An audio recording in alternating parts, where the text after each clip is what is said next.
There are days when fate doesn't knock on the door, but tears our lives apart. Eleanor Grant experienced that exact moment when she stepped off a stagecoach in the Wild West and discovered that the man who promised to marry her had passed away, all plans, all hopes, all vanished in a breath. But then, the brother of the deceased, a quiet, wounded cowboy, stepped forward to offer to fulfill that unfinished promise. Between two seemingly wrong choices, returning to loneliness or staying with a stranger with a heart full of darkness, which would you choose if it were you? When all doors closed, would you have the courage to stay for the slightest ray of hope? Do you dare to believe that sometimes loss is not the end, but a turning point that leads us to things we never dared to dream of? Please join us in the story, to listen, to see yourself somewhere in Eleanor's adversity. And before we begin, if you feel any vibrations, please like, share, and subscribe to the channel so we don't lose each other in the next stories. The stagecoach rolled into Dry Creek just as the late afternoon wind swept down from the ridges, carrying dust the color of burnt wheat.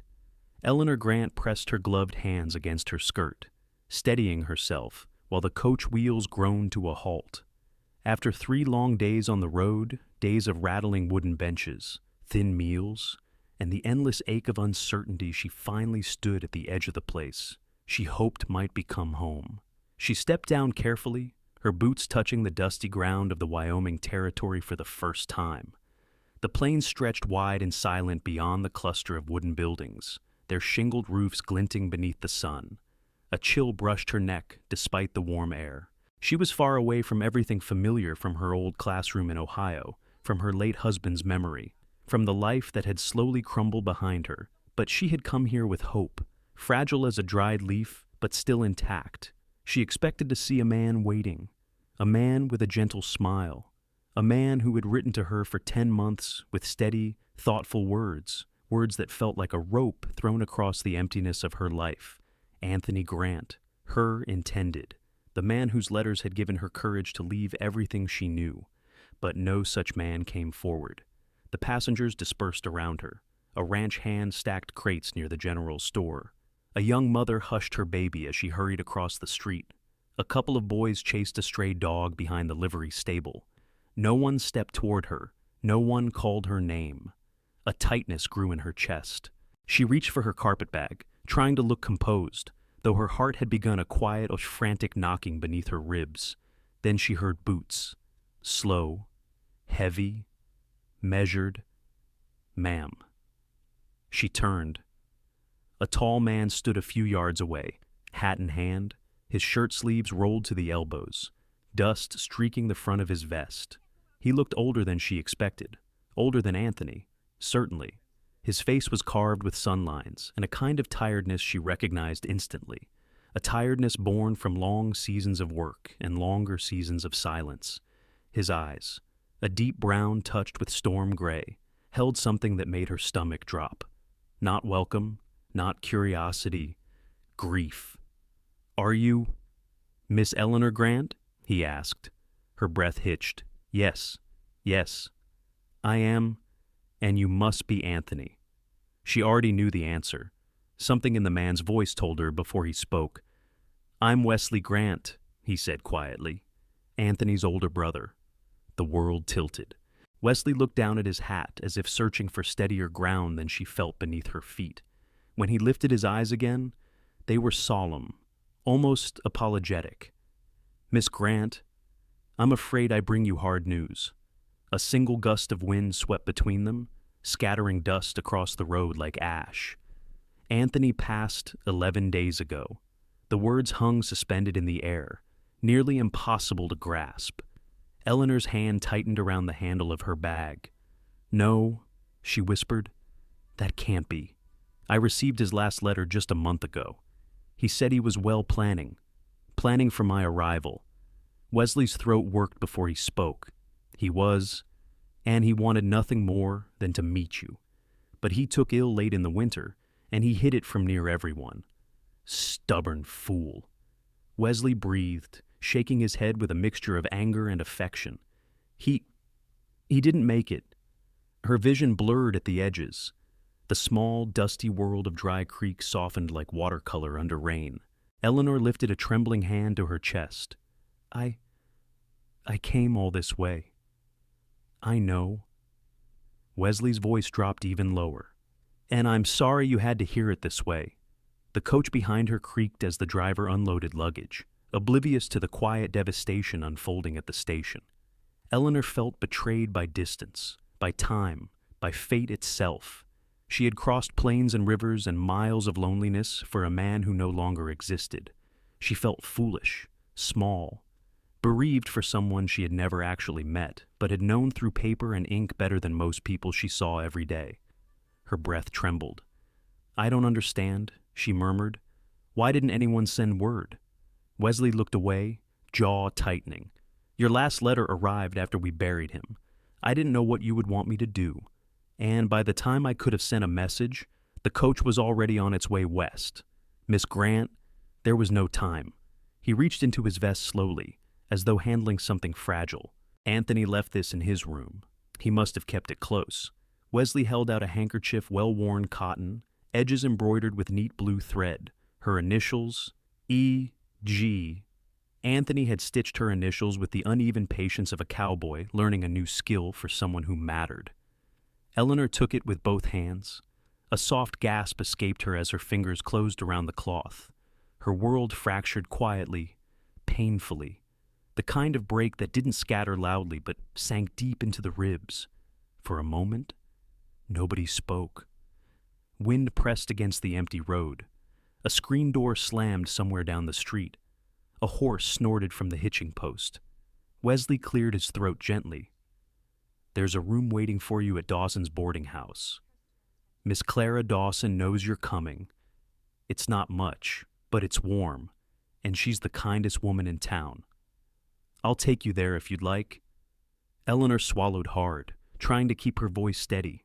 Is there anything I should do? Papers arrangements? You don't owe anything, Wesley said, soft but firm. Anthony wanted you to come here because he believed in giving you a new start. His words, not mine.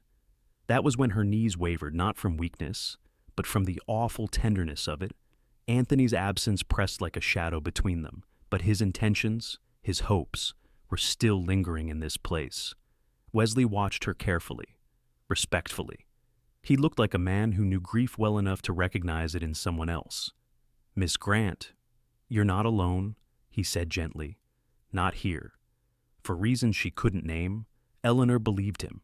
Not because he said it with warmth, but because he said it with sincerity. And sincerity was something she had always trusted more than charm. Wesley offered his hand to carry her bag. She hesitated, then allowed it, feeling the strange, steady assurance in his grip. She followed him toward the waiting wagon, her boots sinking slightly into the dry earth.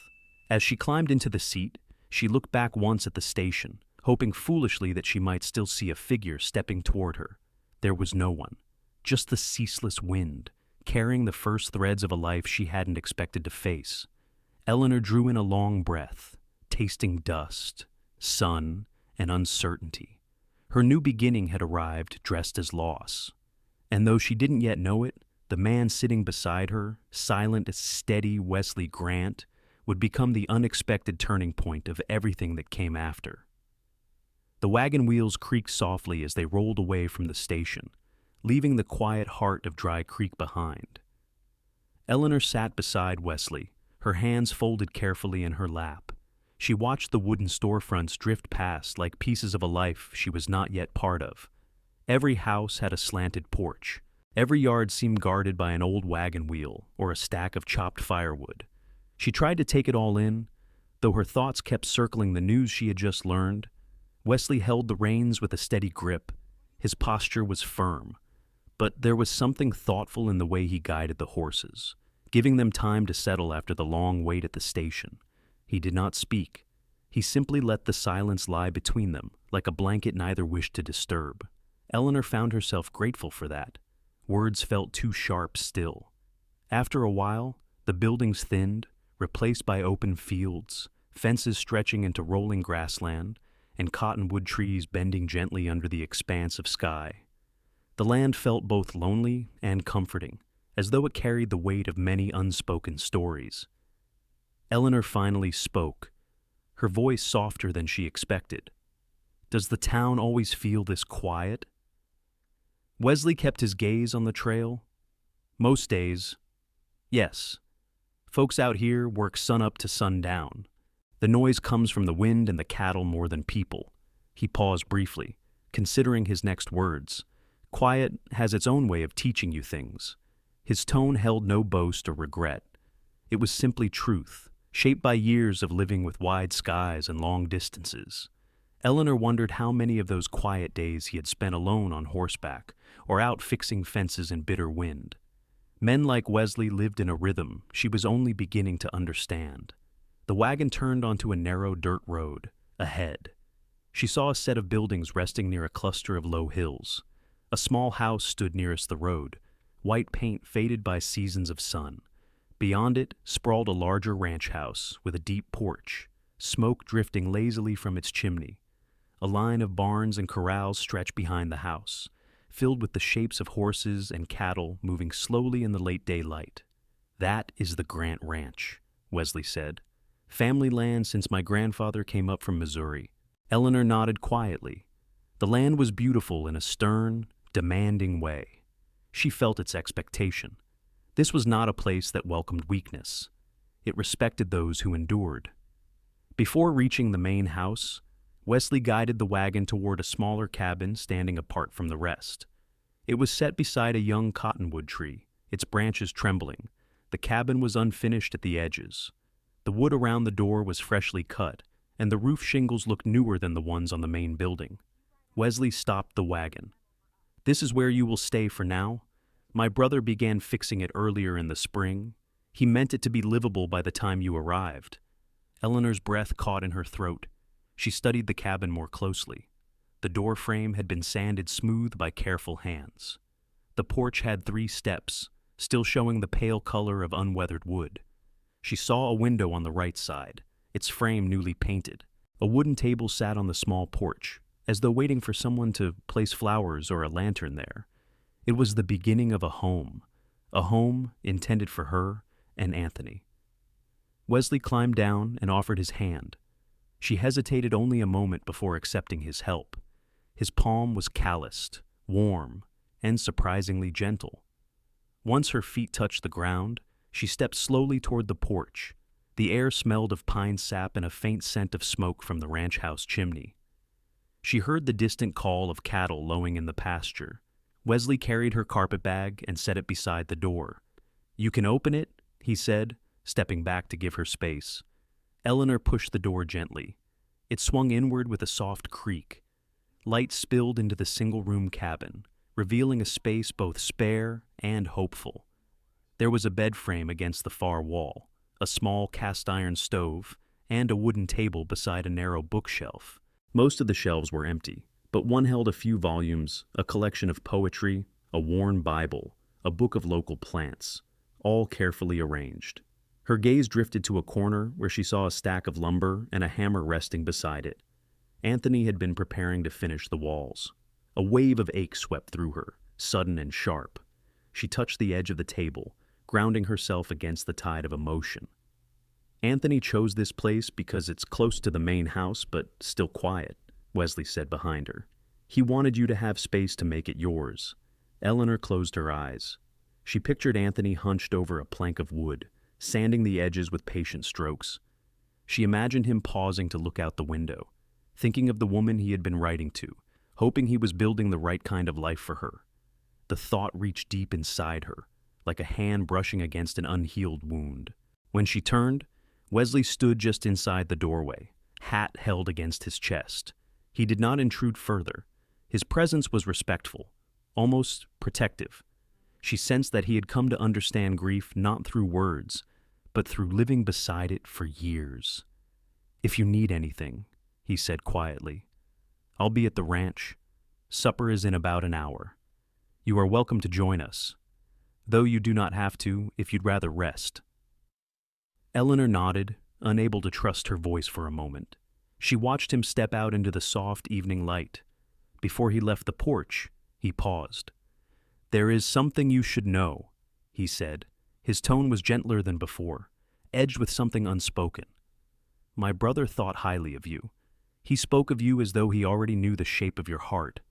Her breath caught. How do you know that Wesley looked toward the distant hills? The fading sun cast a warm glow over his features. Because he talked about hope. And Anthony did not talk about hope unless someone gave him reason to. Then he tipped his hat, walked back to the wagon, and guided the horses toward the main house, leaving Eleanor standing at the door of the life she had never expected. For a long moment, she remained still, listening to the cabin settle around her. The room held the faint smell of cut wood and dust, as if it had been waiting silently for someone to breathe life into it. She walked to the window and placed her fingertips against the glass. The ranch sprawled in quiet resilience beyond the cabin, its order shaped by years of labor. She could hear distant voices, the soft call of ranch hands finishing their work, the rhythmic clatter of tools being put away. Eleanor let her thoughts unravel slowly. She had come seeking a future. She had found loss instead. Yet, beneath the pain, she sensed something else, elusive but present. A stillness that did not feel empty. A possibility small as a seed buried in winter soil.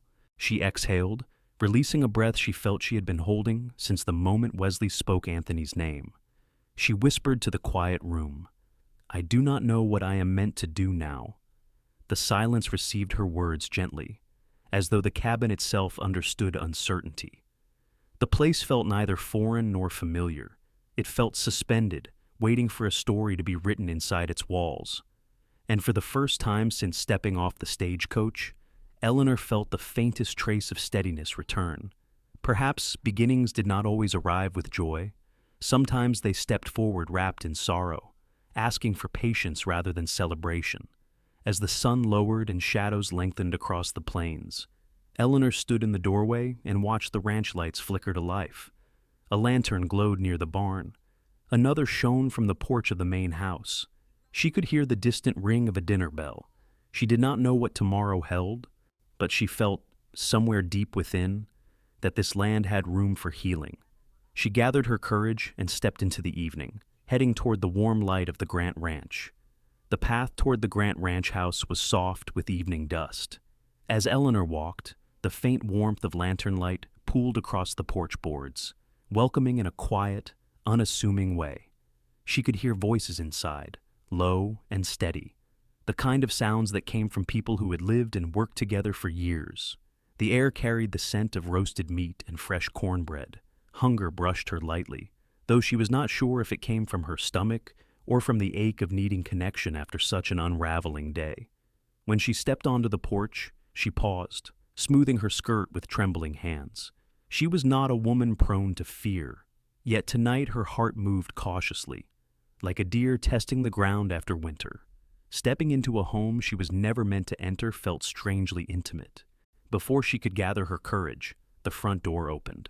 Clara Dawson stood there with flour still dusting her apron. She was a large-hearted woman with soft eyes and a voice that carried kindness the way a quilt carried warmth. You must be Eleanor, Clara said gently.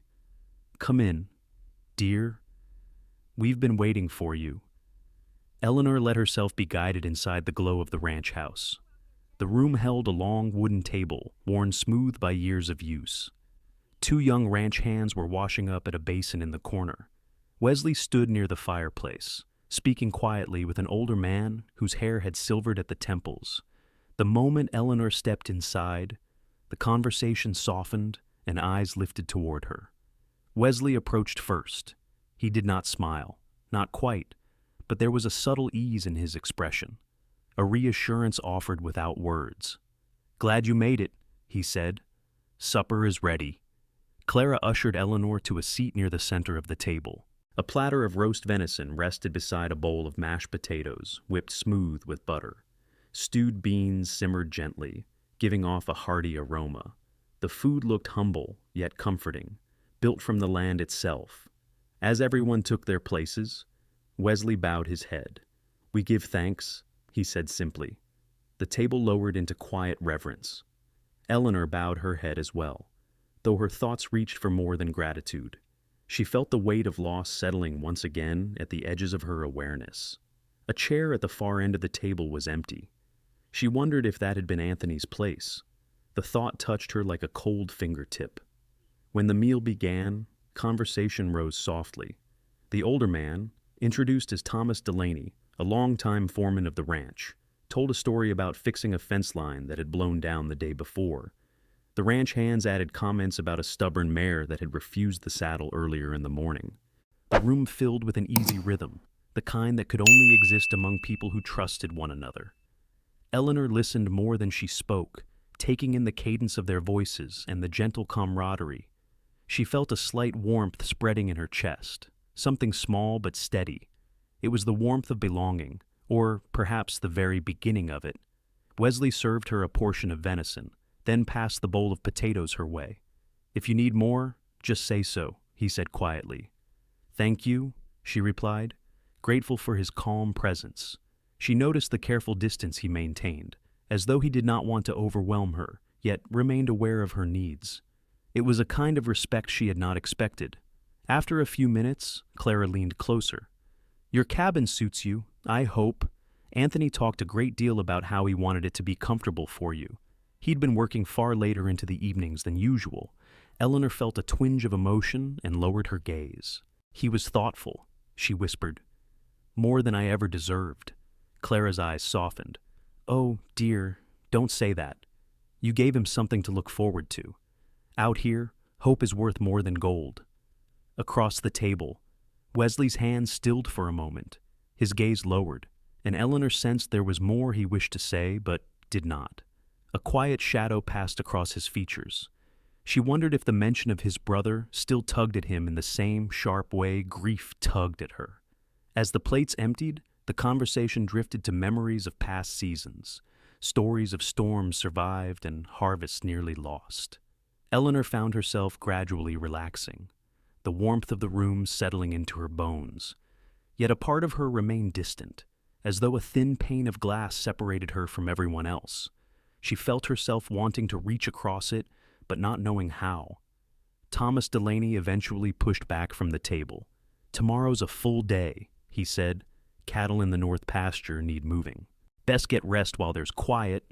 The ranch hands rose as well, offering Eleanor small nods before stepping out into the night. Clara began clearing plates, humming lightly. Wesley stood from his chair, gathering a few dishes for the sink. "You don't need to do that," Clara said, swatting gently at his arm.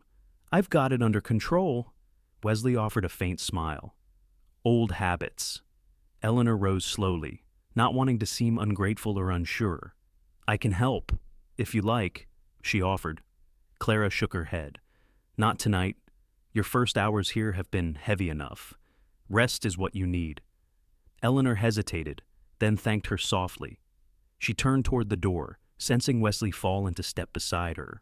Outside, the night had deepened into a cool blue.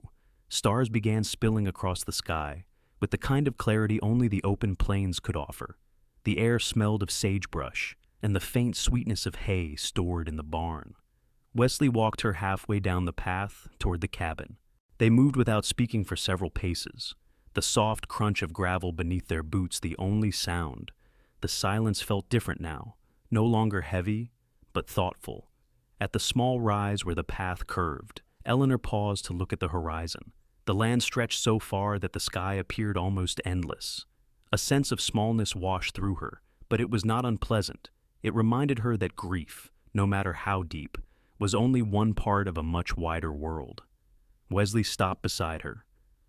"I know today was more than anyone should bear," he said quietly, "but you held yourself with strength."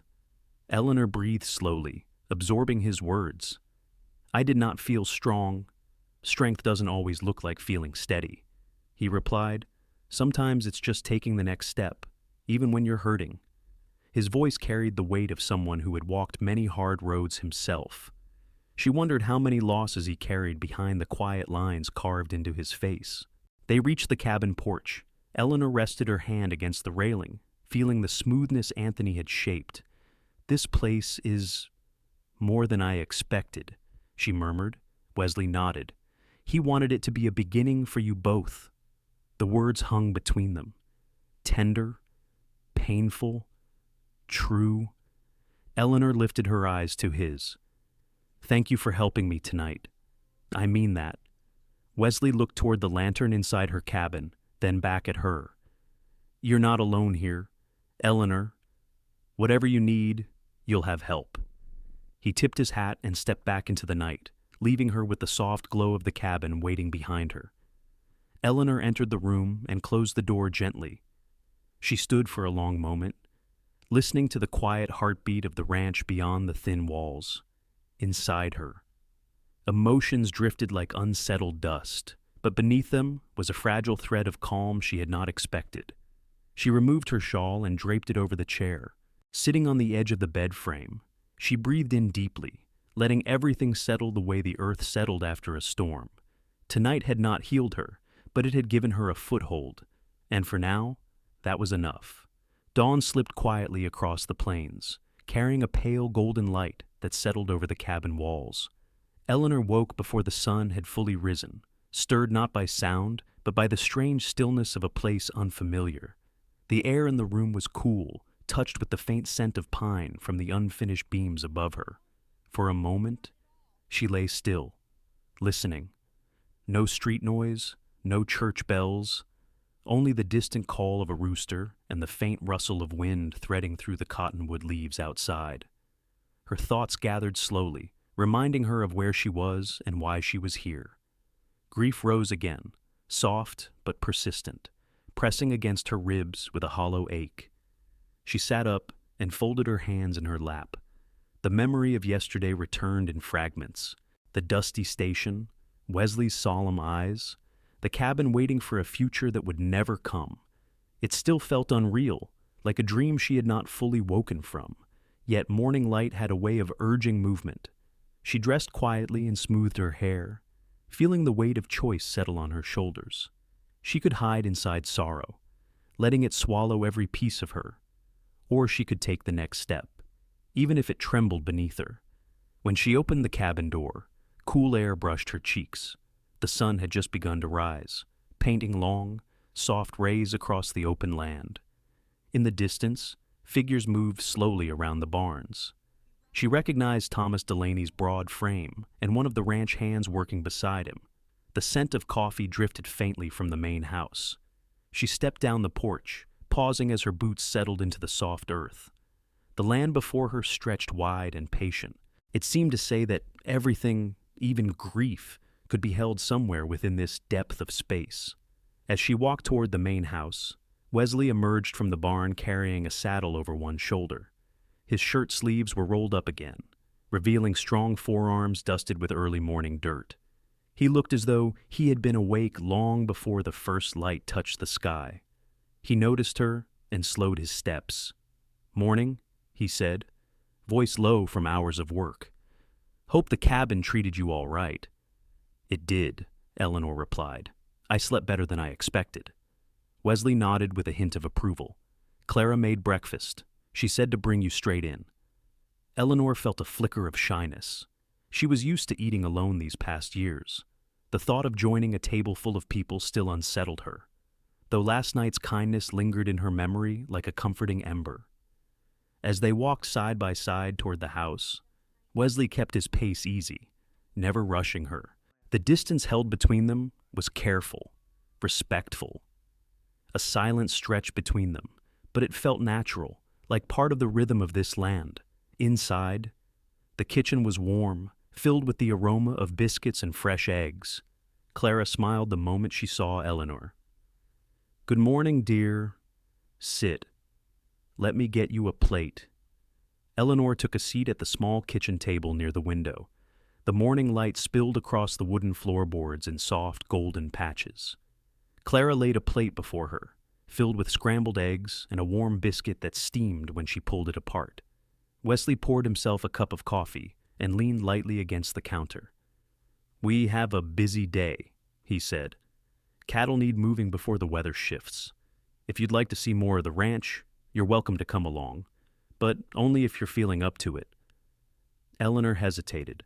A part of her longed to hide inside the cabin, But another part, the part that had crossed hundreds of miles for a new beginning, felt drawn to see the land that was now her unplanned home. "I think I would like that," she said softly. Clara smiled as if hearing something hopeful in Eleanor's voice. "The fresh air will do you good." After breakfast, Eleanor walked with Wesley toward the north pasture. The path wound gently through tall grass that brushed against their boots. Horses grazed near the fence line, their coats shimmering under the rising sun. Eleanor paused to take in the view. "It's beautiful," she murmured. Wesley's gaze followed hers. "It's hard land, but it has a way of rewarding those who respect it." The words sounded like more than a simple observation. They felt like a quiet attempt to share something of himself. Eleanor let the moment settle, sensing there were pieces of Wesley she had not yet glimpsed. His calm demeanor, his steadiness, the way he seemed to understand unspoken pain, it all hinted at depths carved by experience. As they reached the pasture, Thomas Delaney waved them over. "Storm's building out west," he said. "We should move the herd while the ground's still firm." Eleanor watched the men work, each movement measured and practiced. The ranch hands guided the cattle with patient whistles and gentle gestures. Wesley rode ahead, his horse responding as though it could sense the direction without needing commands. There was grace in the way he moved, upright and steady in the saddle, the morning wind tugging at his shirt as he scanned the horizon. Eleanor found herself studying him, not out of curiosity alone, but from a growing sense of respect. Wesley worked with the land as though it were a partner rather than a burden. He reminded her of those who carried grief without letting it turn them hard. For a time, she helped Thomas gather stray calves along the fence. It was new work for her, but Thomas guided her with patient explanations. She found the tasks grounding. They quieted the restless places inside her. As the herd finally settled into the new pasture, Wesley rode back, reins loose in his hands. His horse slowed beside her. "You did well today," he said. "Most folks take a week to get used to ranch work, but you took to it quicker than expected." She felt a faint flush rise to her cheeks. "I'm not sure how much help I was." "You were present," he said. "That counts for more than you think." Eleanor absorbed the compliment quietly. Wesley did not offer praise lightly. His words felt honest, shaped by observation rather than kindness alone. A breeze swept across the pasture, carrying with it the first hint of cooler air. Cloud shadows stretched slowly across the hills. Eleanor felt the weight of the day settling into her bones. But it was a good weight, a steady one. When they finally headed back toward the ranch house, the sun was higher and the sky had cleared. Eleanor felt a calm she had not expected, a soft steadiness that came not from forgetting grief, but from moving through it. Wesley walked beside her again. After several quiet steps, he spoke. "Anthony would have been glad to see you here today." Eleanor stopped briefly, her breath catching. The mention of Anthony no longer cut sharply, but it still reached deep. "I hope I can honor what he wanted," she said. "You already have," Wesley replied. "You came. You stayed. That matters." She looked at him, surprised by the certainty in his voice. His expression was unreadable but sincere. Something unspoken passed between them then, not romantic but human, born from shared understanding. When they reached the cabin, Wesley touched the brim of his hat. "Get some rest. The days here can be long." Eleanor opened the cabin door and turned back to him. "Thank you, Wesley, for today, for everything." He gave a small nod, then headed toward the ranch house. His steps were steady, but something about the way his shoulders lowered told her the day had carried its own heaviness for him as well. Inside the cabin, Eleanor sat by the window. The land outside glowed beneath the late morning sun. She placed her hand against the glass and let her thoughts settle. For the first time since arriving, she felt the faint beginning of belonging, not fully formed, not certain, but present. She breathed deeply and closed her eyes. There was still sorrow, still confusion, still the ache of everything undone. But woven between these threads was a quiet pulse of possibility. The afternoon eased in slowly, bringing with it a hush that settled across the ranch.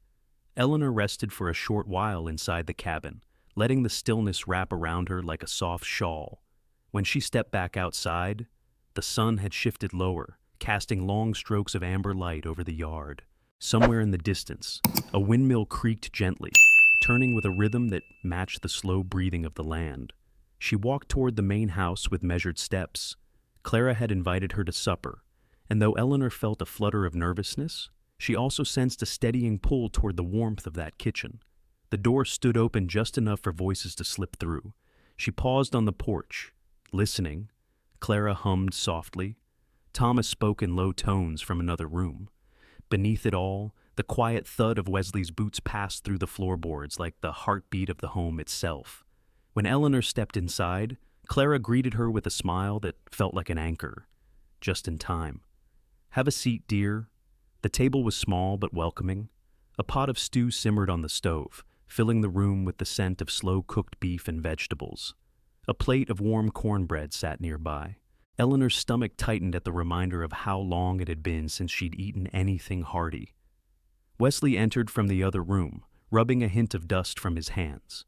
His eyes shifted toward Eleanor, and something softened in his expression, almost as though her presence steadied him too. He took his seat without fanfare, and Clara ladled stew into each bowl. Conversation unfolded gently. Thomas spoke of the pastures, of how the winter had been drier than expected. Clara mentioned the hens finally laying again. Wesley offered a quiet observation about the fence on the north side needing repair. It was ordinary talk, simple and steady, but Eleanor felt herself leaning toward it like someone reaching for warmth after a long spell in the cold. She hadn't realized how starved she was for this. For company, for voices that didn't echo inside an empty boarding house room, for the soft domestic rhythm that only comes from people who share their days. At one point, Clara glanced at Eleanor. "If you'd like to help around the house, dear, I'd welcome the company. There's no rush, just whenever you feel settled." Eleanor nodded. "I'd like that very much."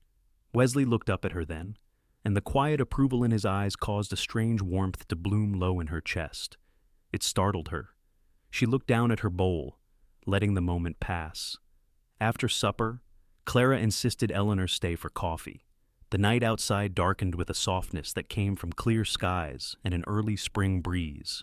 The ranch hands had finished their supper in the bunkhouse, leaving the main house quiet except for the soft scrape of chairs and the hiss of coffee poured into tin cups.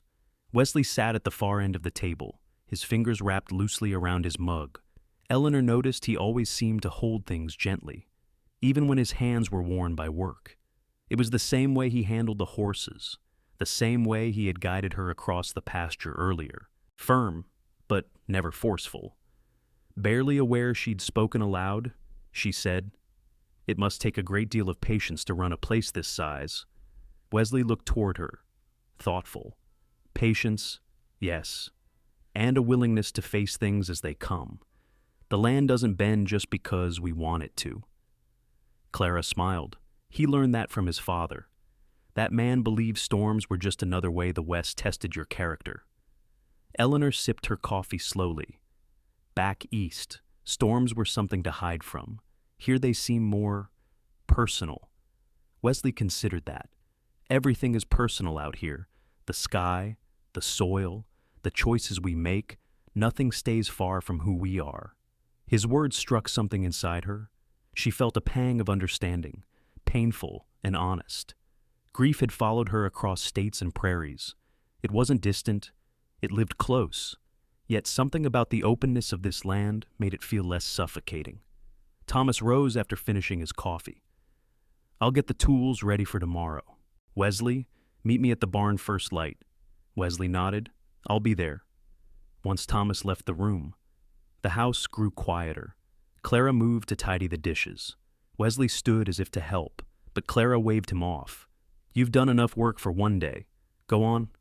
Wesley hesitated, then stepped outside, letting the screen door tap softly behind him. Eleanor remained seated, listening to the wind brush past the windows. Clara touched her shoulder gently. "Wesley's a good man, dear, carries more weight than most men his age. He doesn't say much, but what he feels goes deep." Eleanor looked up, startled by the sudden intimacy of the words. "I don't want to be a burden to him." "You're not." "He insisted you stay." "That should tell you something." Eleanor lowered her gaze, her heart tightening with a mix of gratitude and unease. I don't want to step where I don't belong." Clara's smile held kindness threaded with understanding. "Sometimes life puts us where we're meant to be, even when the path is painful. You don't owe anyone an apology for simply existing in the space you were invited into." Eleanor breathed out slowly, the truth of that landing gently inside her. When she stepped outside into the night, she found Wesley sitting on the porch steps. The moon hung low, casting pale light over his face. He glanced back at her, but didn't stand. Instead, he shifted slightly to make room beside him. She took the offered space. They sat without speaking for several long moments. The night was alive with subtle sounds, the soft stir of leaves, the distant call of a coyote, the creak of the windmill turning with the breeze. Eleanor felt the heaviness of the day settle in her bones, but there was a quiet comfort in simply sitting near him. Finally, Wesley's voice broke the silence. "I'm glad you came along today. It's easier to face the work when there's someone nearby who understands the weight of being new to something." Eleanor folded her hands together. "I don't think I understand much, but I'm trying." "That's enough," he said gently. "Trying is more than most folks manage." The breeze picked up, carrying the faint scent of sagebrush. Eleanor felt her throat tighten. Words pressed against her ribs, fragile and hesitant. "I didn't expect any of this. I thought I knew what I was coming to. I thought I knew who I would be with." Wesley didn't look at her, but his voice held a quiet ache. "I know." Eleanor swallowed, and now everything feels different. Unsteady. As though I stepped into a life that kept moving even without me. Wesley finally turned toward her, his expression shadowed but open. The land doesn't wait for anyone. Neither does grief. But that doesn't mean you can't find your place here. His words were honest, not a comfort offered out of duty, but one born from experience. Eleanor felt the truth inside them like a slow, steady pulse. She nodded, unable to speak for a moment. When Wesley finally stood, he tipped his hat slightly. "Get some rest. Eleanor, tomorrow's a new day." She watched him walk toward the barn, the moonlight catching the edges of his steps. Something in his posture told her he carried his own grief tucked deep inside, quiet but not forgotten. Eleanor returned to her cabin. She closed the door softly, leaning her back against the wood. For the first time since arriving, she let herself cry, but it was not only sorrow. It was release. It was the first crack in a wall she hadn't realized she'd built so high. And in that small, tender breaking, something inside her began to breathe again. Eleanor woke before dawn, stirred by a faint glow pressing through the thin curtains. For a moment, she lay still, listening to the soft breaths of the prairie. The world outside her window held an almost sacred silence, that tender hour when night loosens its grip, but morning has yet to fully claim the land. She rose slowly, wrapping her shawl around her shoulders, and stepped barefoot onto the cool wooden floor. Her cabin felt different today, not changed in any visible way, but lighter somehow, as if last night's tears had washed a small window clean inside her, letting in a breath of something new. Hope, maybe, or simply the relief of being honest with herself. When she opened the door, the crisp morning air swept in, carrying the faint scent of dew settling over sage and dry earth. The sky stretched wide, pale shades of rose blending into soft streaks of gold. In the distance, she saw movement near the barn. Wesley and Thomas were already at work, their silhouettes shifting with quiet purpose as they prepared for the day's tasks. Eleanor hesitated. She knew she wasn't needed out there. The ranch had its own rhythm, and she was still learning her place within it. Yet something inside her urged her to step forward, to greet the day rather than hide from it. Clara waved when she stepped into the yard. She stood near the chicken coop, gathering eggs with a small wicker basket. "Mornin', dear." "You're up early." "I couldn't sleep," Eleanor admitted. The morning felt too still to stay inside. Clara's smile was warm and knowing. The West has a way of pulling folks out of bed before sunrise. There's something honest about seeing the day begin. Eleanor helped Clara carry the eggs inside, placing them gently into a small bowl on the counter. Clara glanced at her, her tone soft. "You're settling in better than you think." "I'm trying," Eleanor said quietly. "That's all any of us ever do." When Eleanor stepped back outside, Wesley was leading his horse from the barn. The mare's coat shimmered faintly in the new sunlight. Wesley paused when he saw her, his hand resting on the reins. "Morning," he said. His voice was calm, but something in his eyes flickered with surprise. Perhaps he didn't expect to see her awake so early. Perhaps he was glad she was. "Good morning," she replied, smoothing her shawl. "You're heading out to check the south pasture before the heat sets in." He adjusted the saddle, his movement steady and practiced. "Fence line's been acting up again. I didn't mean to interrupt. You're not—" He stepped closer, the space between them shifting into something gentle. "You're welcome to walk out a bit if you want. The morning's quiet." She considered the offer, her heart tightening slightly. "I don't want to slow your work." "You won't," he said simply. She followed him toward the edge of the yard, walking alongside him while he led the horse. There was no rush in his steps, no sense that her presence intruded. Instead, the quiet between them felt almost peaceful. They stopped near the gate. Wesley rested one hand on the saddle, studying the horizon as though reading something written only in the changing colors of the sky. "You slept all right?" he asked. She hesitated before answering. "Better than I expected." He nodded. "Sometimes the hardest part of grief is letting yourself rest." Eleanor inhaled slowly. "I'm learning that." His eyes flicked toward her, warm yet cautious. "You don't have to learn everything alone." The softness of his words stirred something deep within her, a place she hadn't opened to anyone in a very long time. She looked down, suddenly unsure of the weight of the moment. Before she could respond, Thomas called from the barn. "Wesley, we need that gate checked today before the cattle wander off." Wesley turned slightly. "I'll be right there." He looked back at Eleanor, and for a brief second their eyes held in a shared understanding neither dared name. Then he mounted his horse with the ease of someone who'd spent a lifetime in the saddle. "You need anything," he said, his tone quiet but firm. "You know where to find me." He guided the horse toward the open field, leaving Eleanor standing by the gate. She watched him ride out, his silhouette growing smaller against the brightening sky. Part of her felt drawn after him, as though some invisible cord stretched between them, but another part warned her to move slowly, with caution, with respect for the delicate balance of their circumstances. She returned to the cabin to gather her things for the day. Clara had asked her to help clean the pantry and sort through old supplies. A simple task, but Eleanor welcomed the distraction. She needed something steady to occupy her thoughts. The morning passed peacefully. Eleanor sorted jars, wiped shelves, and helped Clara prepare vegetables for preserving. The kitchen filled with soft chatter, the kind that asked little and gave much. Clara spoke of her childhood near St. Louis, of days when the river had risen so high her family had to stack furniture atop crates. Eleanor listened, grateful for the stories that filled the small spaces between their work.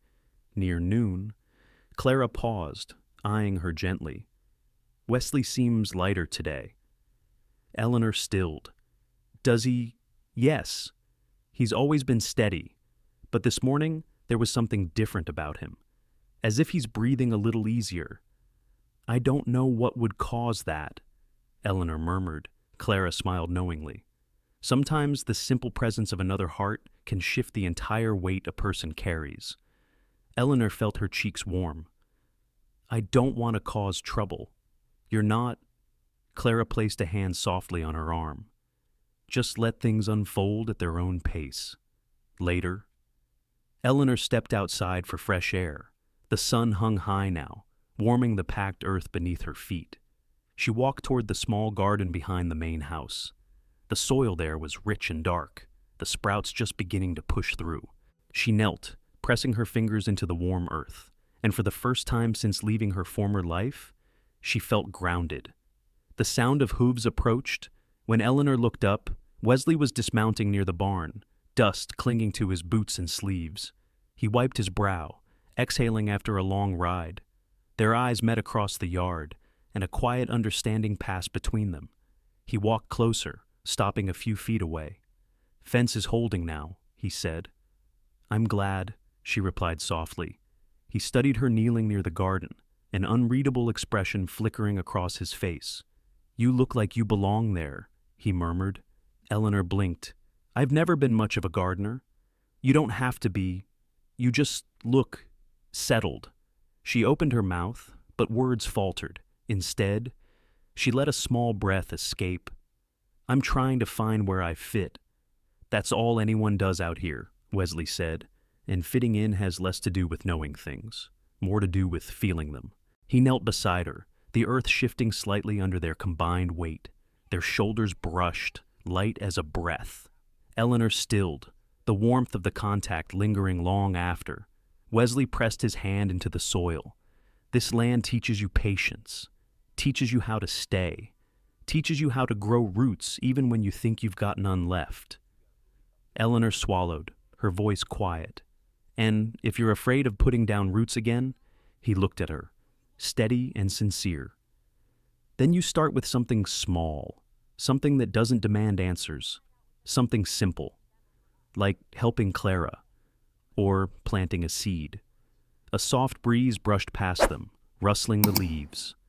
Eleanor felt her breath catch. "I don't know what comes next," she whispered. "You don't have to," he replied. When he rose to leave, he paused, offering his hand to help her stand. She placed her palm against his, the contact sending a faint tremor through her chest. Wesley lifted her gently, their eyes meeting with an understanding that neither could yet name. He stepped back slowly. "Dinner will be ready soon. I'll be there." Wesley nodded once before heading toward the barn. Eleanor watched him go, feeling something shift within her, quiet but undeniably real, a beginning, a possibility, a fragile opening in a heart she thought had closed forever. The evening drifted in with a hush, the kind that wrapped itself around the ranch like a soft wool blanket. Eleanor lingered near the garden long after Wesley returned to the barn. She traced the edges of the young sprouts with her fingertips, as though touching the soil might steady her thoughts. A warmth fluttered in her chest, gentle but insistent, something she wasn't ready to name. The sun slipped lower, casting long amber trails across the ground. A pair of horses grazed beyond the fence, their tails flicking lazily at the settling dusk. The world felt calm, almost tender. Yet inside her, a quiet storm gathered, made of questions she was afraid to voice. Clara called her in when the sky deepened to violet. Supper smelled of roasted chicken and fresh biscuits. The lamps flickered softly, throwing warm circles across the table. Eleanor took her seat beside Clara, while Thomas and Wesley settled across from them. The conversation was light at first, but a shift happened whenever Wesley glanced up. His eyes met Eleanor's for the barest moment, and every time it happened, something inside her steadied and trembled at once. Clara noticed. Of course. The woman noticed everything, but she said nothing, choosing instead to guide the meal with gentle talk of livestock and garden plans. After supper, Thomas stepped out to check the tack shed, and Clara excused herself to finish a basket of mending. Eleanor stood uncertainly at the doorway, unsure whether to remain or retreat to her cabin. Wesley leaned against the edge of the kitchen counter, arms crossed loosely. The lamplight caught on the worn fabric of his shirt and the faint smudge of dust still clinging to his jaw. He watched her with an expression that carried neither expectation nor distance, only a quiet, steady awareness. "You look like you've got more on your mind than you want to say," he murmured. Eleanor toyed with the edge of her shawl. "I'm still learning my way. Sometimes the quiet makes it easier to think. Sometimes it makes everything louder." Wesley nodded. "Silence can do both. Depends on what you're carrying." She let out a slow breath. "I thought I knew what my life would be. Then it shifted so suddenly. I feel as though I've been walking through someone else's footsteps, like the road wasn't meant for me at all." He stepped closer, not enough to crowd her, but enough that she felt the warmth of him.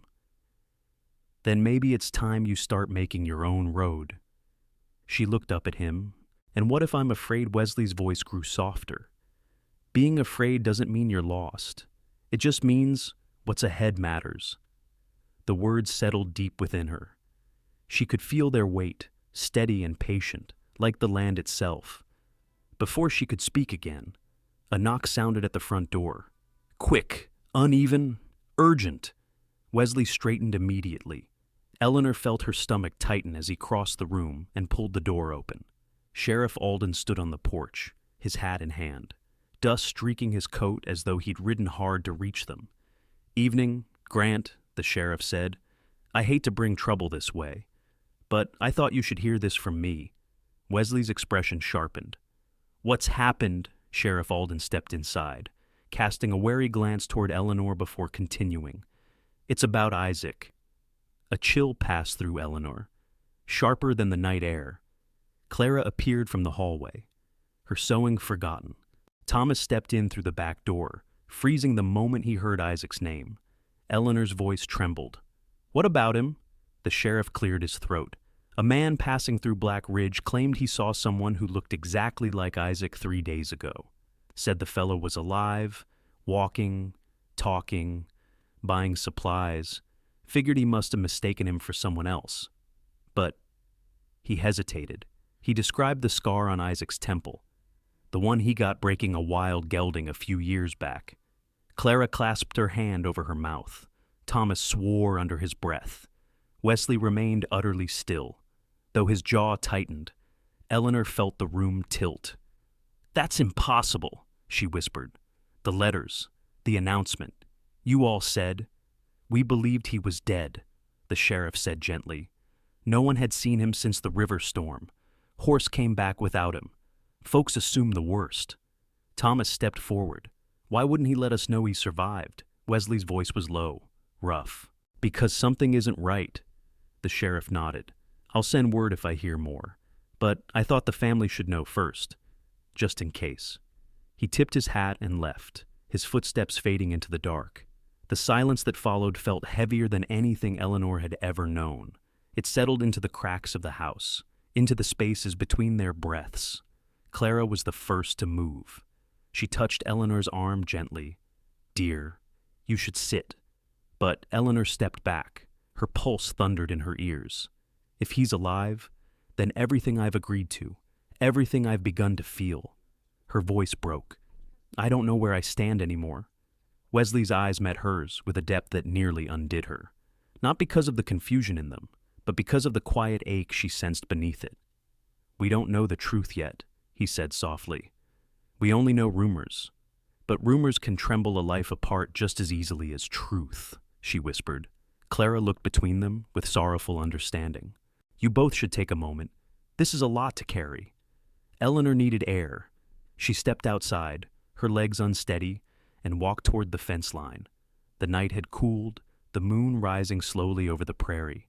Crickets filled the silence with their steady song. Wesley followed after a minute, his footsteps careful. He stopped a few feet behind her, giving her space. "I'm sorry," he said quietly. She shook her head. "You've done nothing wrong. I brought you here. I offered you a place. And now..." He exhaled, the sound tinged with something she recognized too well. Pain held tight beneath control. "Now everything's uncertain." Eleanor turned toward him. "Not because of you." His eyes held hers, steady and searching. "But it affects you, and that matters to me." Her breath caught.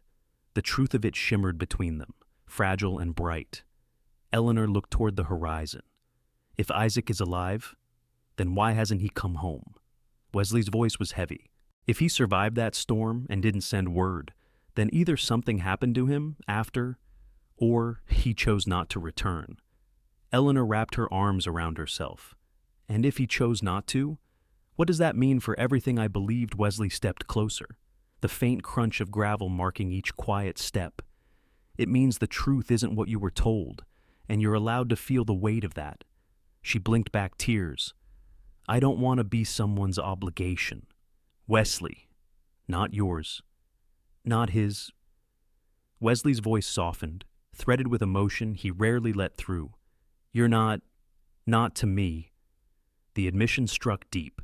She turned to him fully, the moonlight catching the conflicted tenderness in his eyes. Then what am I to you? She whispered. His breath hitched. For a moment, it seemed as though he might speak the words forming on his lips, but instead he closed his eyes briefly, as if bracing himself. You're someone I want to protect, he said finally. Someone whose presence changes the shape of my days. Eleanor felt her heart tremble, a fragile ache of longing and fear. But until we know the truth about Isaac, he continued quietly, we can't step toward anything else, not without hurting you, or dishonoring what you were promised. She swallowed hard. I understand. The night pressed closer, full of unsaid words. Wesley's gaze lingered on her, torn between restraint and something deeper. Whatever happens, he murmured, you won't face it alone. Eleanor nodded, her voice barely audible. Thank you. They stood there in the moonlit quiet, the earth holding its breath beneath their feet. Somewhere beyond the hills, truth waited, and when it came, it would change everything. The morning arrived shrouded in a muted hush, as though the land itself sensed the weight of the questions left hanging in the dark. Eleanor barely slept. Her thoughts had churned quietly through the night, spinning between dread and a fragile thread of hope she didn't want to examine too closely. When dawn finally pushed its pale light across the sky, she rose with a heaviness she carried more in her chest than her limbs. Outside, a cool breeze swept across the yard. The sun had yet to rise above the distant hills, leaving the ranch washed in soft gray light. Eleanor found herself staring toward the barn without meaning to. She wondered if Wesley had rested at all, or if the same restless questions had kept him awake. She stepped onto the packed earth, her boots crunching lightly. Wesley emerged from the barn just as she approached. He lifted his gaze, his expression steady but shadowed. There was something in the way he looked at her that felt both grounding and unsteadying at once. Morning, he said softly. Morning, she answered, her voice catching slightly. Thomas joined them a moment later, a coil of rope slung over his shoulder. Sheriff sent word. He announced, the traveler who claimed to see Isaac is still in Black Ridge. Alden wants us to meet him. Wesley nodded. I figured we'd have to hear the story ourselves. Thomas looked between them. We can ride out after breakfast? Eleanor felt the slightest tremor beneath her ribs. I'd like to come as well. Wesley frowned gently. It might be better if you stay here. We don't know what we'll be walking into. I understand, she said, steadying her breath. But if Isaac truly was seen, then this concerns me too. Wesley held her gaze for a long moment, conflict flickering beneath his calm exterior. Thomas cleared his throat softly. It's her right. Wesley exhaled slowly. All right, but you ride close to me. Eleanor nodded, her palms damp despite the morning chill. Inside, Clara had breakfast waiting warm biscuits, thick slices of ham, and coffee strong enough to brace the nerves. She studied each of them as they entered, her keen eyes reading the tension without a word. You'll be careful, she said, her voice gentle but firm. It was not a question. Wesley rested a hand on her shoulder in silent reassurance. We always are. Clara touched Eleanor's sleeve. Take a shawl, dear. Mornings near the ridge can bite through even a brave heart. Eleanor managed a small smile. Thank you. When they finished eating, the three of them prepared the horses. Eleanor's mount was a calm chestnut mare named Willow, patient and steady beneath her hands. Wesley checked the saddle twice, adjusting the straps with meticulous care. You sure you're ready for this? He murmured. I need to know the truth, she whispered back. Wesley nodded faintly. Then we'll face it together. They rode out in silence, the morning air cool against their faces. The grass swayed gently beneath the hooves, each step echoing in Eleanor's chest. The land stretched endlessly before them, open and vast, a reminder of how tiny their fears felt against such an expanse, and yet how heavy they were to carry.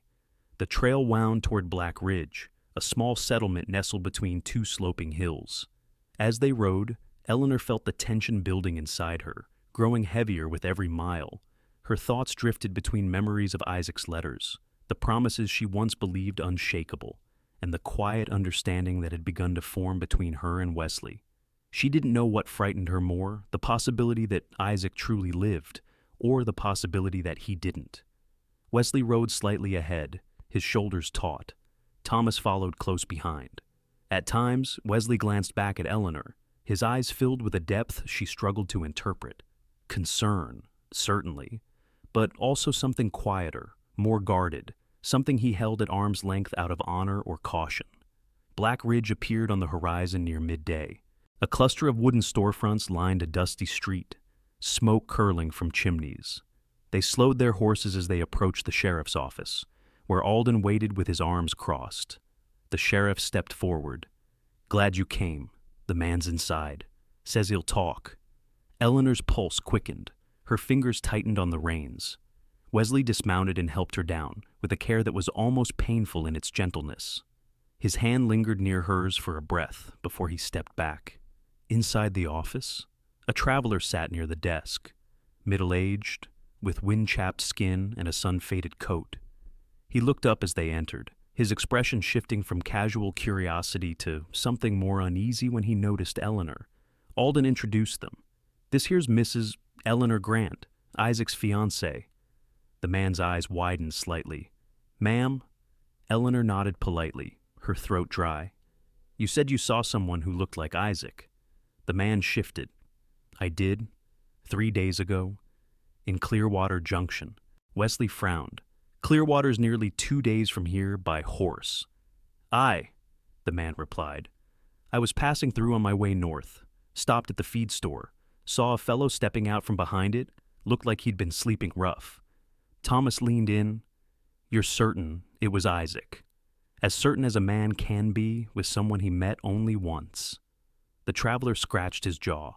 Same face, same height, and that scar on the left temple.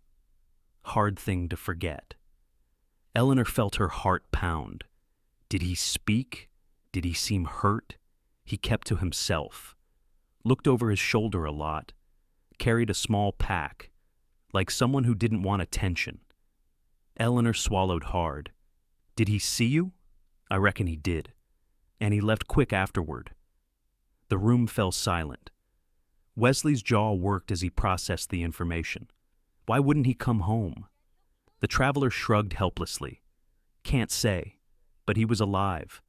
That much I know." Eleanor's legs wavered. She steadied herself on the edge of the desk.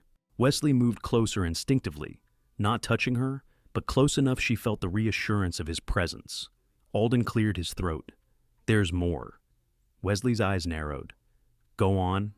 "Got word last night that Clearwater's marshal found a torn piece of a coat near the river crossing. Looked like it had been cut clean through. And there were tracks nearby, signs of a struggle." Eleanor's breath caught. "So he might be hurt or taken." "Possibly," Alden admitted. "We don't know who was involved or what happened." Wesley's entire stance shifted. Shoulders squared, gaze sharpened, resolve forming like iron. "Then we'll ride to Clearwater." Alden raised a hand. "It's dangerous country out that way. Bandits have been spotted along the ridge trail. We're not turning back," Wesley said. Thomas nodded firmly. "Isaac may be in trouble." Eleanor lifted her chin, voice trembling but steady. "And if he is, I won't abandon him." Wesley looked at her then, and the battle in his eyes was unmistakable. A mixture of loyalty, fear for her safety, and something deeper he didn't dare name. "You shouldn't come to Clearwater," he murmured. Eleanor stepped closer. "I have to." His breath faltered. "Eleanor, I won't sit here wondering if he's alive or dying." The pain in Wesley's eyes tightened like a knot. "Then I'll keep you safe, whatever we find." The sheriff gave instructions, but Eleanor barely heard them. Her thoughts spiraled in quiet, aching circles. Isaac alive, Isaac missing, Isaac possibly choosing not to return, and Wesley standing at her side with a loyalty she didn't deserve, bound by honor and a tenderness he tried to bury beneath duty. When they stepped back outside, the sun had climbed high. illuminating the dust that drifted lazily across the road. Eleanor breathed in deeply, steadying herself. Wesley approached her horse and offered his hand to help her mount. She hesitated only a moment before placing her palm against his. His fingers closed around hers. Warm and sure. "Whatever comes next," he said quietly, "we'll face it." That promise settled deep within her, a fragile thread of strength she didn't know she needed until now. They rode out of Black Ridge toward Clearwater Junction, the horizon wide and uncertain before them, the road carrying both fear and hope in equal measure. The trail toward Clearwater Junction stretched long and winding, the earth rising and falling beneath the horses' hooves like the slow breath of the land itself. The afternoon sun burned gently above them, its warmth softened by a drifting breeze that carried dust, sage, and the faint tang of pine from the distant foothills. Eleanor rode between Wesley and Thomas, her posture upright, though every muscle held a quiet tension. The uncertainty pressing against her ribs felt heavier with every mile. They spoke little as they traveled. The land did the talking for them, the rustle of dry grass, the soft clatter of loose stones under hoof, the distant call of a hawk circling high above. Eleanor found a sliver of comfort in the steady rhythm. It reminded her that the world kept moving, even as her heart battled the weight of unanswered questions. A few miles in, the trail narrowed as they entered the lower ridge. Jagged rock formations rose on either side, carved by years of wind and rain. The shadows deepened here, offering cool shelter from the sun. Wesley slowed his horse and glanced back at Eleanor. "You keeping steady?" he asked. She nodded, though her breath quivered faintly. "I'm managing. Good. The ridge can get tricky. Stay close." Thomas guided his horse behind her. "If anything jumps out at us, it'll meet a boot before it reaches you." Eleanor managed a small smile. "I appreciate that." They rode deeper into the ridgeline. The silence grew sharper, as though waiting for something to stir. Eleanor's fingers tightened around the reins. Her mind drifted again toward Isaac, toward the pieces of him she'd held onto for so long. His letters, full of warmth and hope, the promises, the dreams, a life she had built in her imagination while waiting for him to send word again. And now, this. Was he really alive? Was he hurt? Had he chosen to leave everything behind, including her? The questions knotted inside her like tangled thread. Wesley slowed again, his voice lowering. "You're quiet." "I'm thinking," she murmured. "About him?" "Yes." He didn't respond immediately. Instead, he guided his horse a little closer, letting it walk beside hers. The things we wait for in silence often hurt the most. Eleanor turned toward him slightly. "Is that something you learned from the land? From life?" he replied. "From losing people and waiting for news that doesn't come." Her breath hitched softly. "I didn't mean to bring trouble to your family. You didn't," he said, the firmness in his voice surprising her. "You came here with hope. That's not trouble." She held his gaze, the honesty in his eyes stirring something warm inside her. She looked away before the feeling settled too deeply.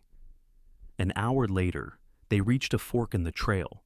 One path led toward the river crossing, the other toward the abandoned quarry. Wesley halted and dismounted, crouching to study the ground. Thomas joined him, squinting at the dirt. "Tracks.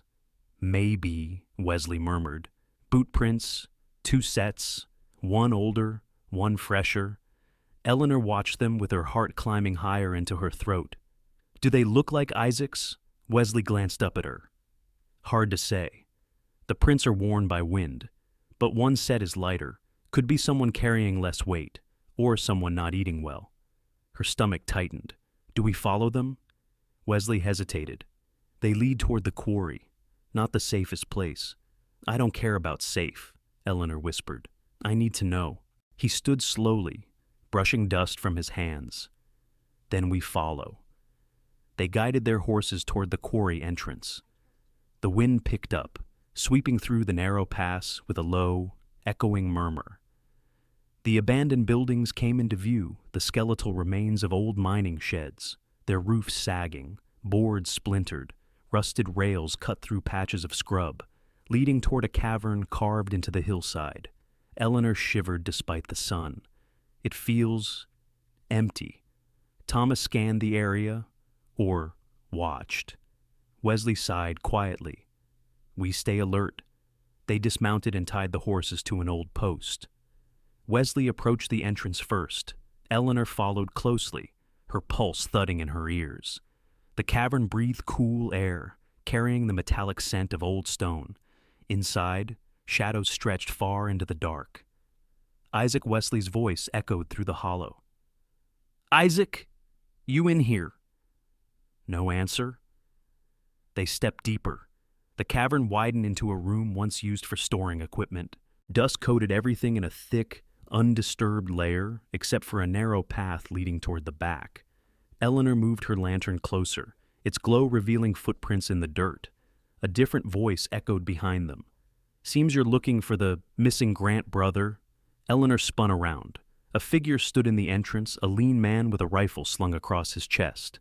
His eyes narrowed with a mixture of curiosity and caution. Not a bandit, but not someone she recognized. Wesley shifted defensively. "Who are you?" "Name's Colton Hayes," he said. "Prospector. Been camping near the ridge these last weeks." His gaze flicked to Eleanor. "You must be the bride." Eleanor stiffened. "I am." Colton nodded once. "Then I reckon you're entitled to know what I saw." Wesley stepped forward.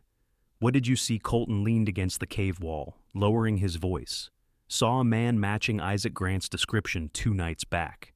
"He wasn't alone?" Eleanor's breath caught sharply. "Who was with him?" "A stranger, tall, wore a dark coat and kept close to him. They were arguing near the river, didn't catch the words, but Isaac looked scared.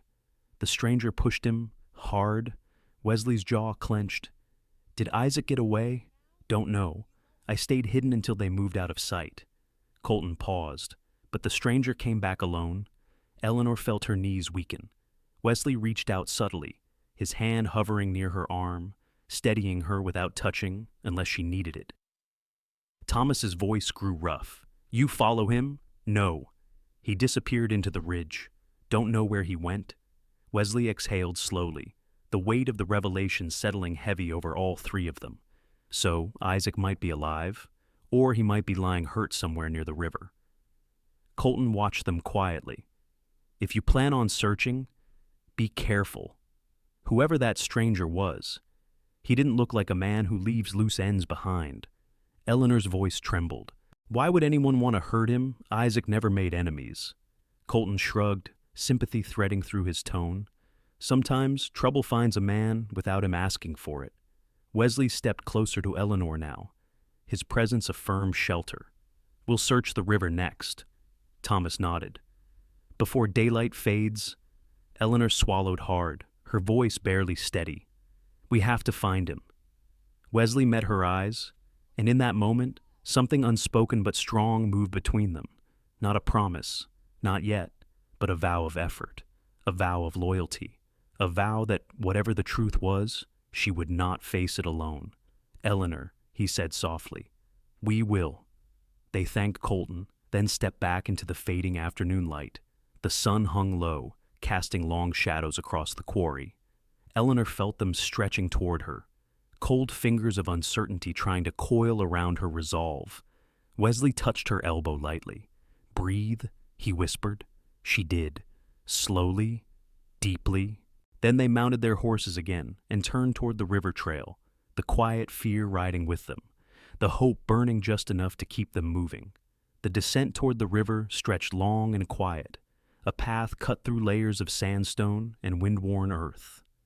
Afternoon light softened into an amber haze, casting gentle warmth over the trail, but it did little to calm the unease building in Eleanor's chest. She rode close beside Wesley, her fingers gripping the reins with more tension than she intended. The thought of Isaac somewhere near the water hurt, frightened, or worse, gnawed at her with every breath. Wesley glanced toward her from time to time, reading her silence with the same care he used when approaching a skittish horse. He didn't speak, but the weight of his presence steadied her more than words could. Thomas rode behind them, scanning the hills, his posture coiled with wary alertness. Colton's warning echoed between them, even though none of them repeated it aloud. A stranger, an argument, a man returning alone, the kind of detail that hollowed the heart. As they neared the river, the sound of running water drifted through the rocks, a soft, persistent murmur that grew stronger with each bend in the trail. Eleanor felt her pulse rise. The landscape opened suddenly, revealing the wide flow of the Clearwater River slipping over polished stones. Willows bent gracefully along the bank, their leaves catching light like thin silver threads. But there was something else too. Something wrong. Wesley slowed his horse and lifted a hand for quiet. Eleanor's breath stalled as she followed his gaze. Near the waterline, marks scarred the earth heavy, deep imprints that had disturbed the soil. Wesley dismounted, his boots crunching lightly as he dropped to inspect the ground. Thomas joined him, crouching low. Eleanor stayed in the saddle for a moment, fear holding her stiff. Then she slid down carefully and approached. Wesley brushed his fingers over the dirt. "Struggle marks," he murmured. "More than one person." Thomas nodded grimly. Somebody was dragged, boot prints leading toward the reeds. Eleanor felt the world tilt slightly. "Is it Isaac Wesley?" answered gently. "We don't know yet, but someone was here. Recently." He rose to his feet and walked toward the edge of the riverbank. The water glimmered under the fading sun. Bits of torn vegetation drifted lazily along the surface. A faint scrap of fabric fluttered from a low branch, dark, worn, and frayed. Eleanor stepped closer. "It's from a coat," Wesley said quietly. Her breath trembled. His Thomas examined it closely. Could be. Could also belong to someone else. Hard to tell. Eleanor closed her eyes for a beat, calming the trembling that threatened her balance. When she opened them again, Wesley's eyes were waiting for hers, offering steadiness without pity. "We'll look along the bank," he said, slow and careful. They began searching, staying close together. The river carried a cool, steady whisper that filled the pauses between their steps. Eleanor scanned the reeds, the stones, the narrow pockets of mud near the shore. Every shadow looked like a sign. Every shape tugged at the tight thread of fear inside her. After several long minutes, Wesley called softly, "Over here!" Eleanor hurried toward him, Thomas close behind. Wesley knelt near a patch of disturbed ground. Half buried in the mud lay a tin button, small and tarnished, but etched with a familiar symbol. Her breath caught as she recognized it. "That's Isaac's," she whispered. He had that button sewn onto his coat before he left home. Wesley lifted it carefully. He was here. No doubt now. Thomas exhaled, heavy and troubled. What we don't know is whether he walked away or was taken. The air thickened with the weight of that uncertainty. Eleanor looked up the riverbank, her voice trembling. If he was dragged, then he couldn't have gotten far. Wesley stood slowly. "Let's follow the trail." They moved along the water's edge. The fading light turned the world into a wash of gold and shadow. Birds rustled in the trees, lifting into the sky in small clusters. The river widened in places, narrowed in others. Eleanor's heart pounded in the hollow of her throat. After a while, they reached a bend where the water cut deeper into the soil. The tracks grew scattered, as though someone had struggled near the edge. Wesley knelt again, scanning the ground with narrowed eyes. Eleanor stood still, her hands knotted in front of her. Then she noticed something half buried under a stone. A flash of metal. She crouched, lifted it with shaking fingers. Isaac's pocket knife. She recognized the small engraving on the handle, an old family mark Wesley once mentioned. Her vision blurred for a second. Wesley's voice lowered. "That's his—" Eleanor's breath came shallow. He wouldn't drop this willingly. Thomas stepped closer. No sign of blood. "That's something, but not enough," Eleanor whispered.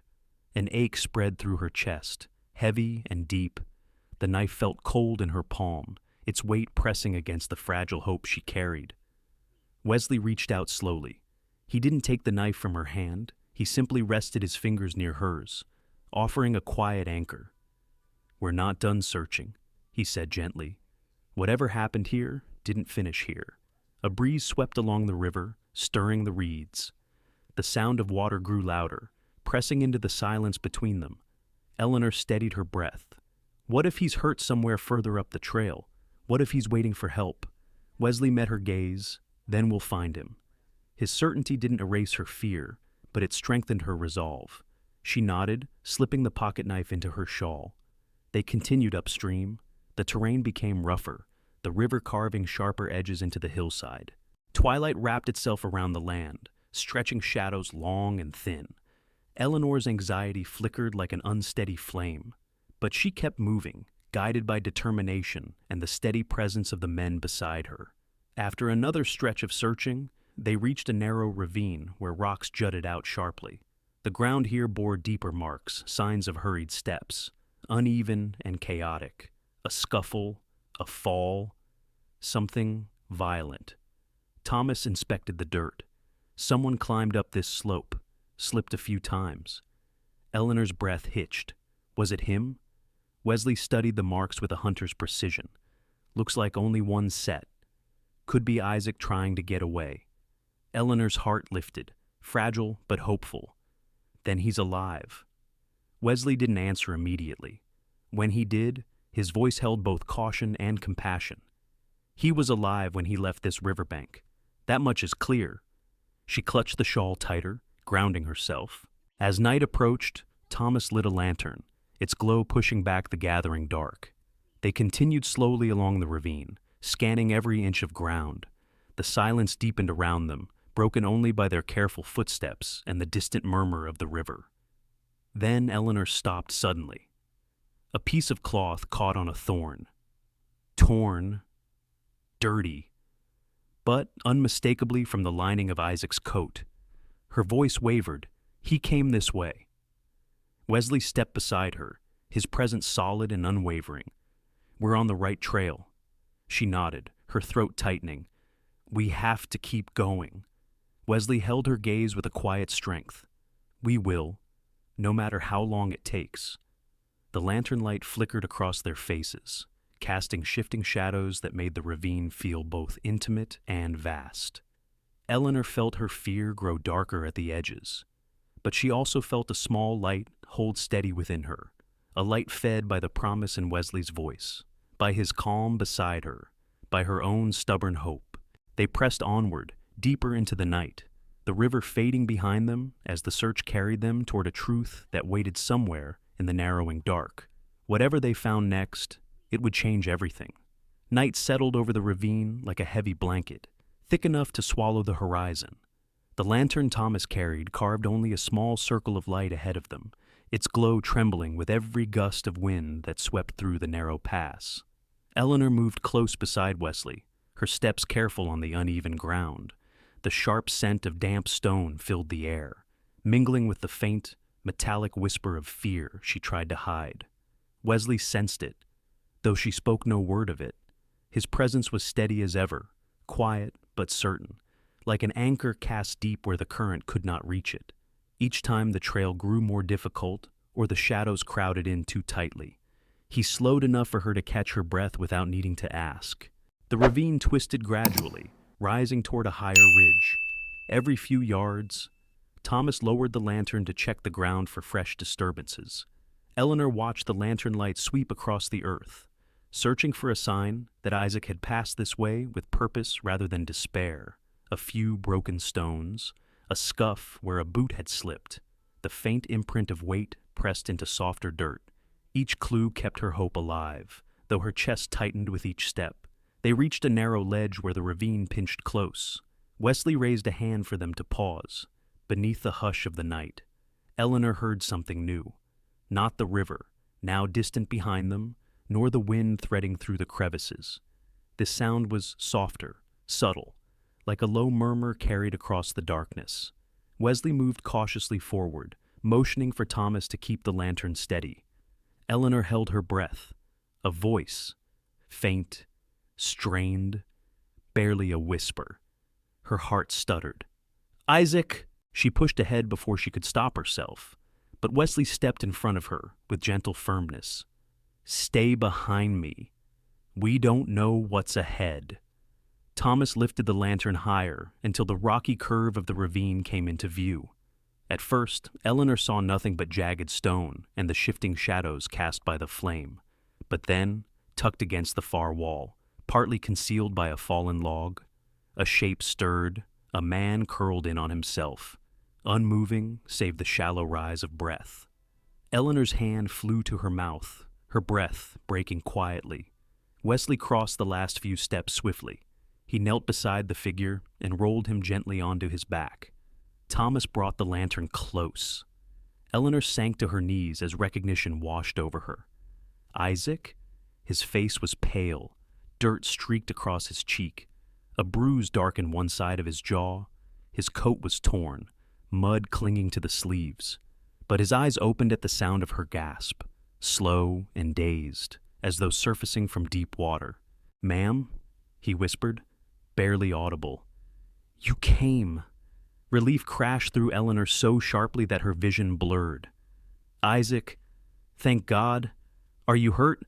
Can you stand?" Isaac blinked, struggling to focus. I tried to get back. Didn't think I'd make it." Wesley's voice gentled. "You're safe now. Just breathe." Isaac swallowed hard, pain catching in his throat. "There was a man. Big fella. Wanted money I didn't have. I told him to leave me be, but he struck me. I ran, slipped by the bank, lost my footing, think I hit my head." Eleanor clenched her hands together, fighting the anger that rose like wildfire. "Why didn't you come home sooner? You should have sent word." Isaac lowered his gaze. "I didn't want to be a burden. Figured I'd manage." Wesley shared a look with Thomas. A knowing one, a tired one. The familiar kind of trouble men sometimes create by trying too hard to hide their own weakness. "We need to get him out of here," Thomas said quietly. "He shouldn't walk." "I can walk," Isaac whispered, attempting to rise. The moment he pushed his weight up, his leg buckled sharply, and he collapsed back into the dirt with a stifled cry. Wesley steadied him. "You're not walking anywhere until we look at that leg." Eleanor reached for Isaac's hand. "You don't have to prove anything. Let us help you." Her steady tone softened him. His shoulders loosened slightly, and he nodded. Thomas unrolled a small canvas kit he often carried for simple field injuries. When he examined Isaac's leg, his expression grew grave. Wesley noticed immediately. "How bad?" "Not broken," Thomas murmured, "but twisted hard. He won't stand on it tonight." Eleanor inhaled slowly, letting the truth settle. They were far from the ranch, the terrain unforgiving, night closing in, thicker by the minute. Wesley's voice rose steady into the silence. "We'll carry him." Isaac tried to protest, but Wesley's firm glance ended it before it began. Thomas doused the lantern to save fuel, leaving only a small flame to guide them. Wesley lifted Isaac onto his back with practiced strength, bracing him carefully so his leg wouldn't twist again. Eleanor steadied Isaac from the side, while Thomas moved ahead to scout the safer portions of the trail. The climb out of the ravine was slow, difficult, but steady. With each careful step, the night seemed to listen. The scrape of boots against stone, the rasp of Wesley's breath under the weight of his brother's son, the quiet encouragements Eleanor whispered when Isaac winced, every sound stitched into the fabric of the moment, raw and fragile, but threaded with purpose. They reached the ridge near midnight. The land stretched wide under a sky heavy with stars, the moon lifting behind a bank of clouds. A cool wind swept across the open ground, carrying the scent of sagebrush and distant pine. Isaac leaned his head against Wesley's shoulder, exhausted. "I didn't mean to bring trouble. Not after all you've done," Wesley responded softly. "Family isn't trouble. It's responsibility." The words held something more than duty, something deeper. Eleanor felt the echo of it in her chest. As they crossed the open field, Isaac stirred again, voice thin. "I heard him, that man. He said he'd be back." Thomas tensed, glancing over his shoulder. "Did you get a name?" "No, but he had a scar running from his ear to his chin. Looked angry even before he struck me. Wesley kept walking, his voice steady. We'll deal with him if he returns. Your job right now is to heal. Eleanor stayed close to Isaac, offering comfort in the quiet moments. His breathing eased slowly, his fear settling into fatigue. The ranch lights finally came into view just past the next hill, glowing faint through the darkness like small beacons calling them home. Eleanor released a trembling breath, but even as relief washed through her, a new tension found its way into her thoughts. Isaac's safety was not the end of the storm, only the eye of it. A stranger with violent intent was somewhere out there, moving through the same land they called home. A threat lurking in the quiet, a shadow waiting for the right moment. Wesley seemed to sense her worry. His voice reached her softly as they approached the porch. We're not finished with this, but he's back. That's what matters tonight. She nodded, though the unease lingered behind her ribs. The night had given them Isaac, but it had also delivered a warning, and the truth rarely came without a second edge. The house felt heavier that night, even after they carried Isaac inside and settled him in the small guest room near the kitchen. The walls seemed to hold their breath. Eleanor stayed at his bedside, while Wesley fetched water and blankets. His movements steady, though she sensed a deeper current beneath his calm. Thomas heated a kettle over the fire and mixed a poultice the way he'd been taught years ago by an Apache healer along the southern trail. Isaac drifted in and out of sleep.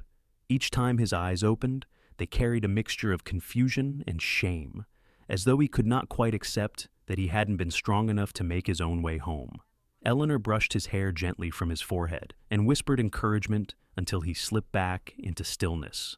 Past midnight, the wind rose, brushing the house with a low hum that sounded almost like a warning. The lantern flame quivered. Eleanor sat back, exhaustion pulling at her limbs.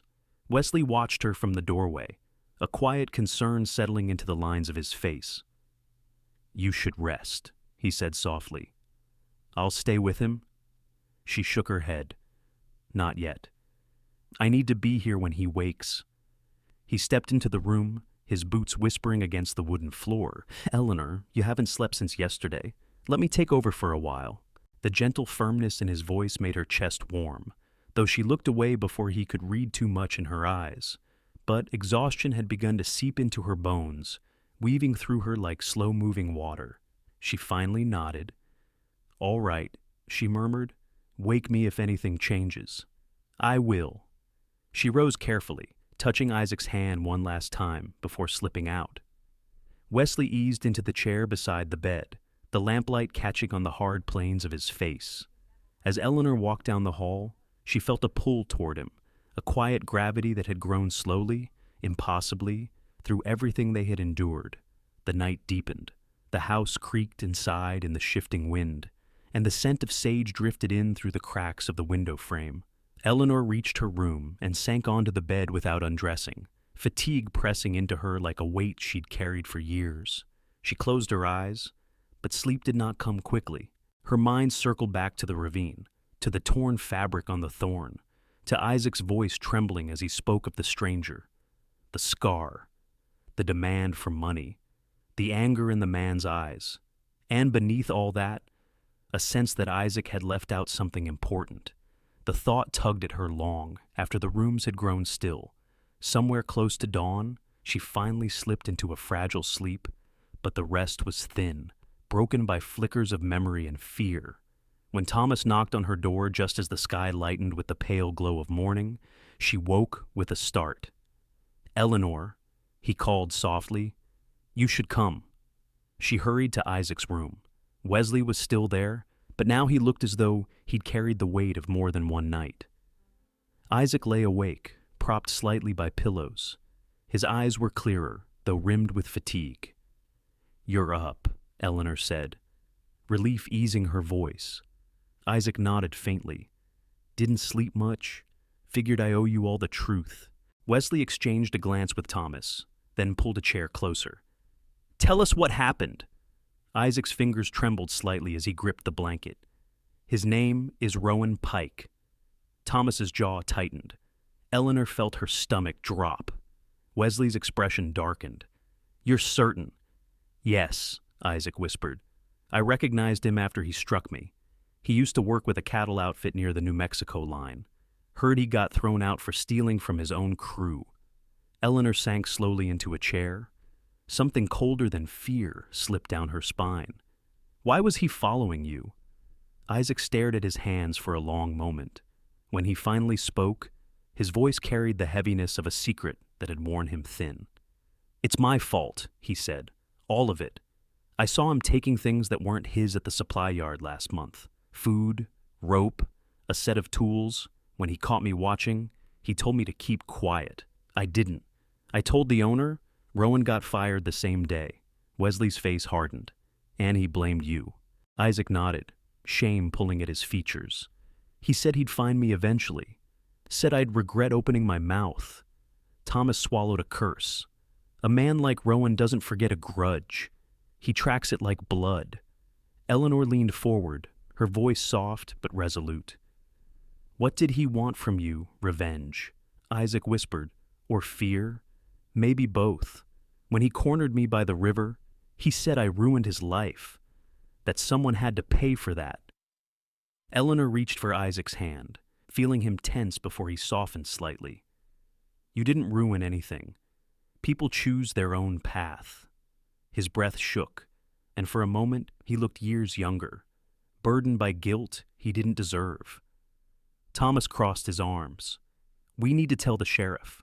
Wesley nodded. "I'll ride into town after the sun's fully up." "This can't wait." But Isaac's voice cut through the room. "No, don't do that." Wesley turned toward him. "He attacked you. That's attempted murder. The sheriff needs to know." Isaac swallowed hard. "You don't understand. Rowan said if I told anyone, he'd come after all of you. And he meant it. He knows where the ranch is. He said he'd be back when I least expected it." Eleanor felt a cold knot tighten in her chest. Wesley's eyes flickered toward her with protective instinct, rising sharp and quiet. "That's exactly why we need to tell the sheriff," Wesley said. "This isn't a threat we can ignore." But Isaac shook his head, desperation rising. "Please, if he thinks I talked, he won't stop. I brought this trouble here. I won't bring more by provoking him." Wesley's jaw tightened. "You didn't bring anything here." "He did." Thomas shifted his stance, looking between them. "We could keep watch. Rowan won't come storming in by daylight. He's a man who strikes from the shadows." Eleanor stood slowly. "This house doesn't survive on fear, and you don't have to carry this alone. Isaac, whatever he intends, we face it together." Her voice, quiet and steady, filled the room with a warmth that softened even the hardest edges. For the first time since they had found him, Isaac's eyes shone with something other than fear, respect, relief, gratitude. Wesley watched her with a look that lingered. Something shifted in his expression, a quiet acknowledgement of her strength, of her heart, of how naturally she stepped into the role of someone who carried others through storms. Isaac sank back into the pillows, exhausted, but calmer than before. Thomas covered him with a blanket, murmuring that he'd keep the fire going. Wesley walked Eleanor into the hallway, lowering his voice so Isaac wouldn't hear. "You were steady in there," he said, "stronger than any man could have asked for." She lifted her gaze to his. "I just don't want fear to decide our next step." He nodded. "Neither do I." The moment stretched, soft as a held breath.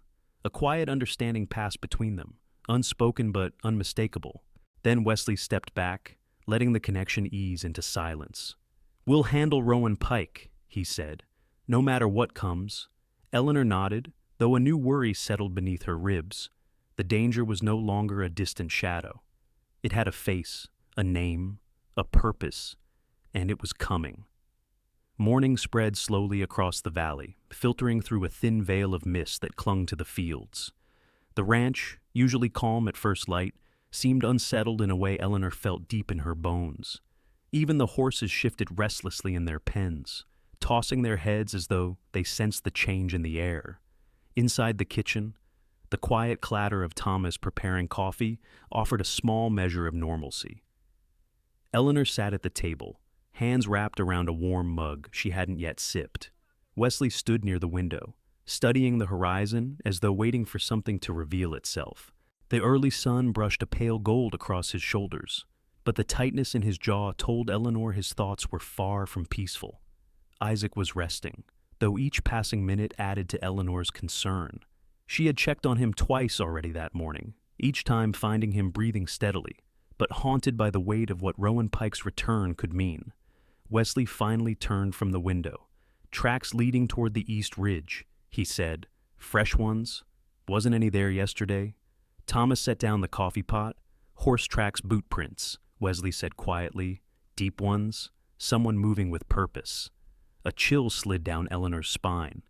"Do you think it's Rowan? Could be," Wesley answered. "Or someone he's sent. Either way, we can't treat it lightly." She looked toward the hallway where Isaac rested. Her voice lowered. He shouldn't wake to danger outside the window. Wesley stepped closer to her, his tone steady but gentle. "He won't. Not today." Something warm pressed behind Eleanor's ribs at his certainty, though the worry remained. "What are you planning to do?" "Scout the ridge," he said, quietly. "Thomas can watch the house while I see if someone's lurking closer than we think." She hesitated. "I want to come." Wesley's answer was immediate. "No." Her breath caught. "Wesley, I'm not helpless. I've walked these hills. I've worked beside you for weeks. It's not a question of strength," he said softly. "Rowan Pike is dangerous. A man fueled by bitterness doesn't think the way others do." Eleanor held his gaze, the air between them thick with unspoken things. "I don't want to wait in fear." "I know," he murmured. "But if something happened to you—" He stopped. Words frayed. For a moment, emotion flickered across his face, raw and unguarded. Eleanor felt the meaning settle into her heart with a quiet ache.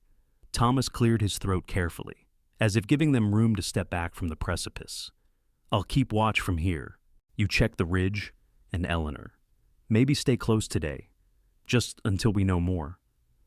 Eleanor exhaled slowly. "Fine. But I won't be idle." Wesley nodded once, then grabbed his hat and stepped outside. The door closed gently behind him, but the silence he left behind made the house feel suddenly too large.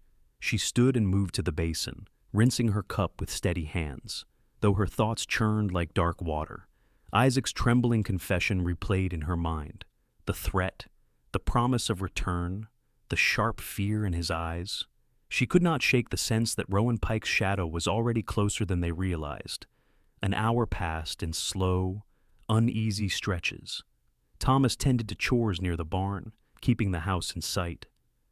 Eleanor checked Isaac again, finding him awake and clearer than before. His voice was hoarse, but he managed a weak smile.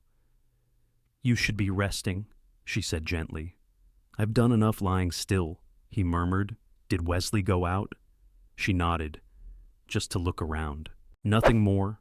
Isaac swallowed, guilt darkening his eyes. "I didn't mean to put any of you in danger." "You didn't," she answered. "This isn't on your shoulders." His gaze drifted to the window. "Rowan doesn't stop, not when he wants something. What does he want now?" Isaac hesitated, his fingers twisted lightly in the blanket. "Not money, not really. I think he wants to prove he still has control, that losing his job didn't make him powerless." Eleanor's throat tightened. "Hurting you won't give him control. It only shows his desperation." Isaac blinked, his voice cracking. "He said he'd make me regret being honest." She touched his hand, her palm warm against his cold fingers. "Then he underestimates you." Isaac looked at her, something fragile easing in his expression. "You and Wesley, you didn't have to come for me, but you did. We're family," she whispered. "Even when it's hard, even when it scares us." He let out a small breath, shaky and soft. "I'm grateful. Truly." She stayed with him a few minutes longer before stepping back into the hallway. The quiet pressed heavier now. The air felt charged, as though the house itself was waiting. When the front door finally opened, Eleanor turned sharply. Wesley stepped inside, his expression more serious than before. Dust streaked his coat, and his eyes held a sharper alertness. Thomas entered from the back, crossing the room quickly. "What did you find?" Wesley removed his hat slowly. setting it on the table. A campsite. Recent, less than a mile from here. One man by the looks of it. Eleanor felt her breath thin. Was it him? Wesley nodded. I saw the print of a boot heel with metal studs on the edge. Same kind of mark Isaac had near the ravine, Thomas muttered. So he's watching? Yes, Wesley said, and waiting. The room fell into a tense hush. Eleanor forced herself to breathe evenly. Did he see you? No, Wesley answered. I stayed behind the higher rocks, but his fire was still warm. He can't be far. Thomas crossed his arms. What do we do now? Wesley turned toward Eleanor, his voice calm but weighted. We tighten the perimeter. We keep Isaac inside, and we prepare in case Rowan tries something before nightfall. The thought made Eleanor's stomach clench. Do you think he will? Wesley's eyes softened, but the truth in them was firm. A man like Rowan doesn't sit still. If he means harm, he'll make a move soon. Eleanor's heartbeat pulsed like distant thunder. Then we need a plan. Wesley nodded, and we'll make one. She looked at him, really looked, and saw beneath the hardness of his expression the same quiet fear she carried. Fear not of Rowan Pike, but of losing the fragile safety they had built together, of losing each other. Wesley stepped closer, lowering his voice just for her. I will protect this house. Protect you. That's a promise. Her breath trembled, not from fear but from the depth in his words. A warmth spread through her chest, steadying her even as dread pressed heavier at the edges. Outside, the wind turned colder. Inside, their resolve grew sharper. Rowan Pike was near, and the next move he made would not be from the shadows. Evening shadows lengthened across the valley, settling over the ranch like a veil drawn tight. Eleanor felt each minute stretch thinner, pulled by a quiet dread that whispered through the walls of the house and curled under her skin. The fire crackled softly in the main room, but even its warmth could not push back the unease that circled the edges of her thoughts. Thomas checked the windows twice, making sure the latches were secured. Isaac rested in the guest room with a blanket pulled to his chest, still pale but more awake than earlier. Wesley stood at the front door, his shoulders outlined by the dim dusk light, watching the horizon with a sharpness that seemed carved from something harder than fear. Eleanor stepped toward him quietly. You've been standing here a long time? Wesley didn't turn immediately. When he finally glanced at her, his voice was low. Something's off. The woods are too still. Even the crickets have stopped. She felt the chill in his words settle inside her. Do you think he's close? Yes, Wesley said simply. I'd bet my life on it. Eleanor drew a long breath, steadying her nerves. Then we stay ready. Wesley studied her for a moment, something soft pushing through the grimness in his eyes. You've got more grit than half the men I've known. Her cheeks warmed, but she held his gaze. I'm just tired of being afraid. He nodded slowly. Fear's natural, but letting it decide things, that's different. You're not doing that. Silence stretched between them, deeper than before, threaded with something unspoken and fragile. Then Thomas stepped into the room, breaking the moment. The perimeter's clear as far as I can tell, he said, but the horses are restless. Wesley straightened. If Rowan's planning something, the stock will sense him before we do. Thomas ran a hand across his jaw. The mare bolted twice when I walked by. She's never done that. Eleanor's chest tightened. He's watching us. He must be. Wesley exhaled slowly. Then he's waiting for the right moment. Men like Rowan don't strike head on. They go for the quiet moments, the soft edges, the moments when someone turned their back, when a house felt safest, when hope and vigilance tangled too closely. Night settled deeper. The sky turned a deep blue-black, pierced by a handful of bright stars. The moon hovered low, its glow faint, casting long shadows across the yard. Wesley lit 2 lanterns, placing one near the back door and keeping one for himself. Thomas prepared a rifle, checking the chamber with a quiet sniff of disapproval at the old mechanism. Eleanor felt helpless watching them arm themselves. She didn't want weapons. She wanted peace, wanted the threat to vanish with the day. But peace didn't come easy on the frontier, and the silence outside grew more unsettling with every passing second. "I need something to do," she finally said, her voice too soft at first. "Something that helps." Wesley turned toward her. "Stay with Isaac. Talk to him. Keep him calm." But she shook her head. "He's asleep now, and he doesn't want me hovering. I want to help the house feel alive, not scared." Wesley hesitated. "What did you have in mind? Light?" she said. "Every window, every lamp. Make the house bright. Make it clear we're awake." Thomas nodded. "That might spook Rowan. He's a man who likes shadows."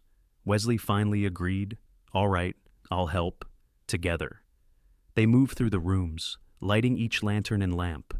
The warm glow spread across the floors and up the walls, painting the house with soft amber hues. The brightness lifted something inside Eleanor, a small reminder that fear didn't always have to dim everything. After the lights were set, the house felt less like a place waiting for danger and more like a place standing firm against it. Eleanor exhaled. "Better?" Thomas peered through a window. "Maybe. But it also makes it easier for him to see us." Wesley gave him a pointed look. "Let her feel the comfort. Don't smother it with practicality." Thomas huffed quietly. "Didn't mean to. Just talking." Eleanor stepped closer to the window, feeling the rise and fall of her own breath, calm. "We're prepared. Whatever happens, we face it together." Wesley nodded once. "Yes, together." The word lingered between them. Then, a soft thud echoed from outside, not loud, not sharp, but deliberate. Thomas stiffened. "You heard that Wesley reached for the lantern? Stay behind me." Eleanor stayed rooted for a moment, hearing her own heartbeat pound like a drum. But she followed him to the door, staying one pace behind. Thomas took the rear, his steps silent. Wesley eased the door open just enough to slip outside. The night air hit them with a cold bite. The scent of sagebrush thickened. The moon hung low, barely bright enough to reveal the outline of the barn. Another sound, a scrape this time. Eleanor's breath hitched. Wesley signaled for silence. They moved toward the porch steps, lantern held close to Wesley's side to avoid casting too much light ahead. He took quiet, calculated strides. Then a figure moved near the barn. Eleanor's pulse lurched. A man stepped into the faint moonlight, broad, heavy-set, wearing a dark coat and hat, a scar slicing from ear to chin, just as Isaac had described. Rowan Pike. He didn't flinch at the lantern.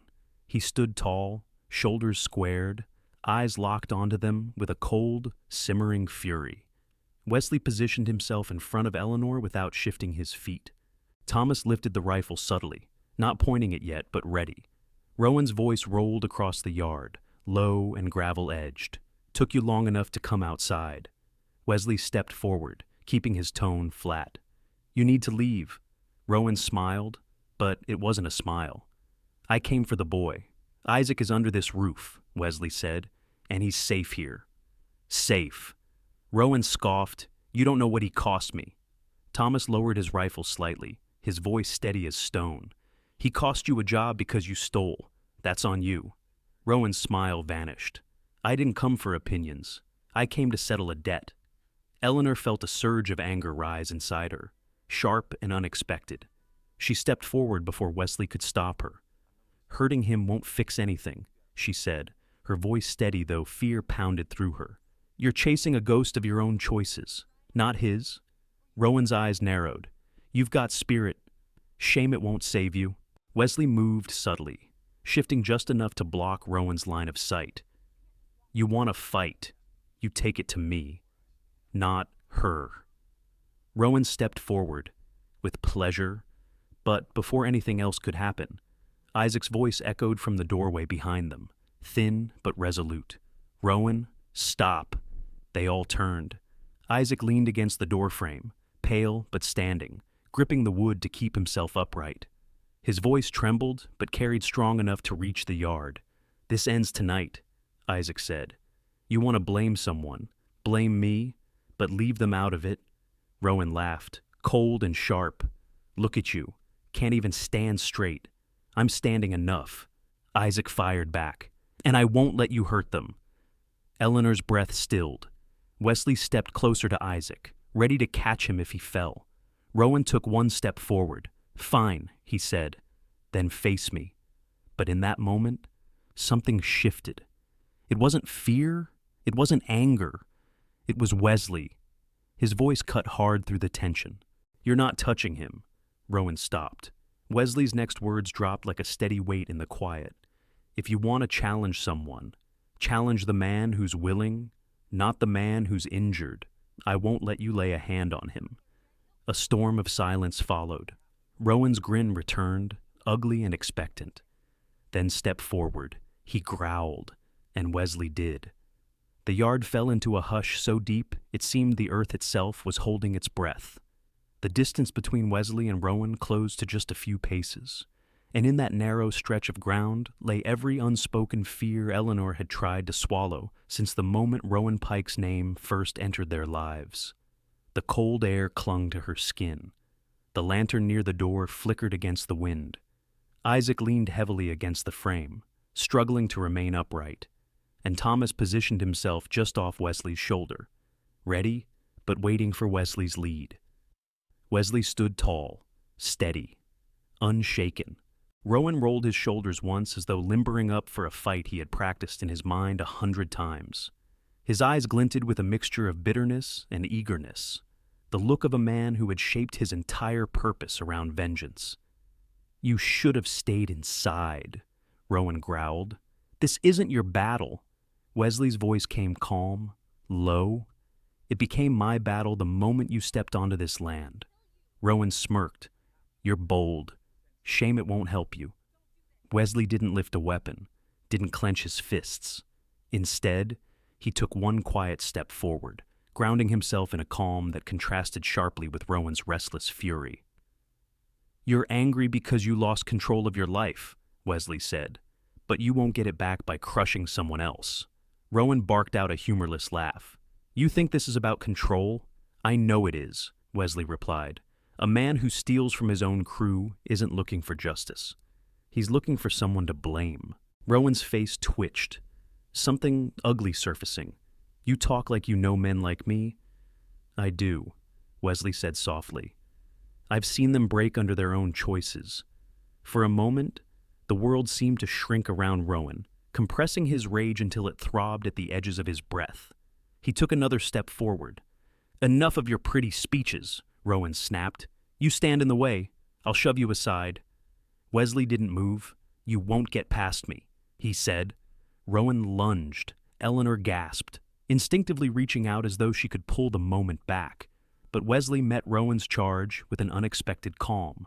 He sidestepped, catching Rowan's arm and twisting it just enough to break the momentum.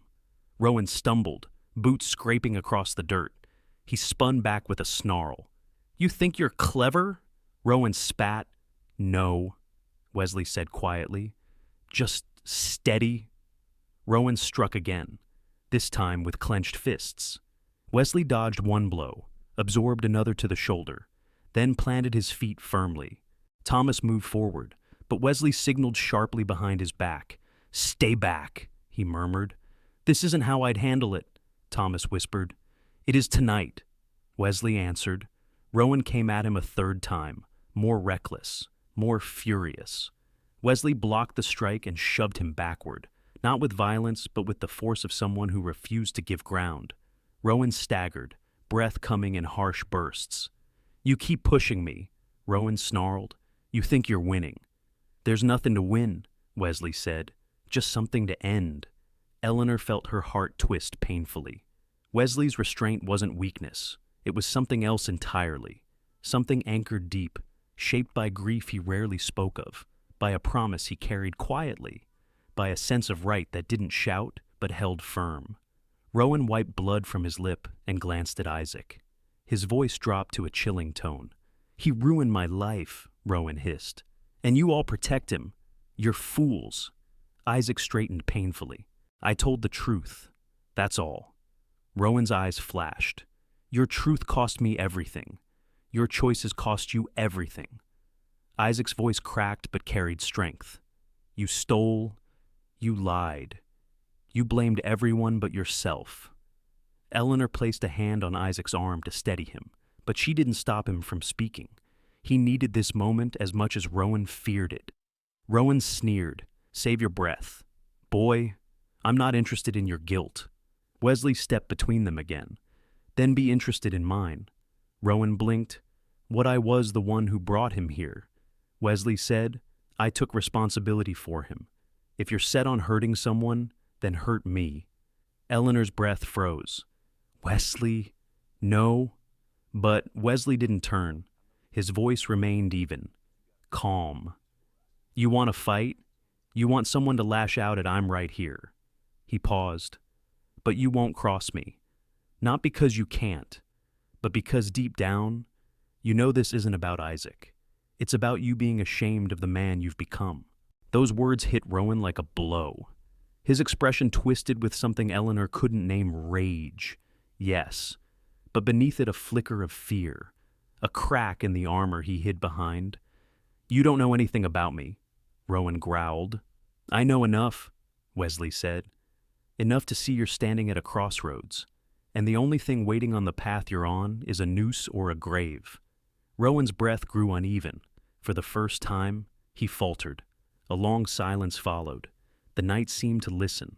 The horses stilled. Even the wind paused. Then Rowan spoke, voice softer than before, almost hollow. "There's nothing left for me either way." "There is," Wesley said.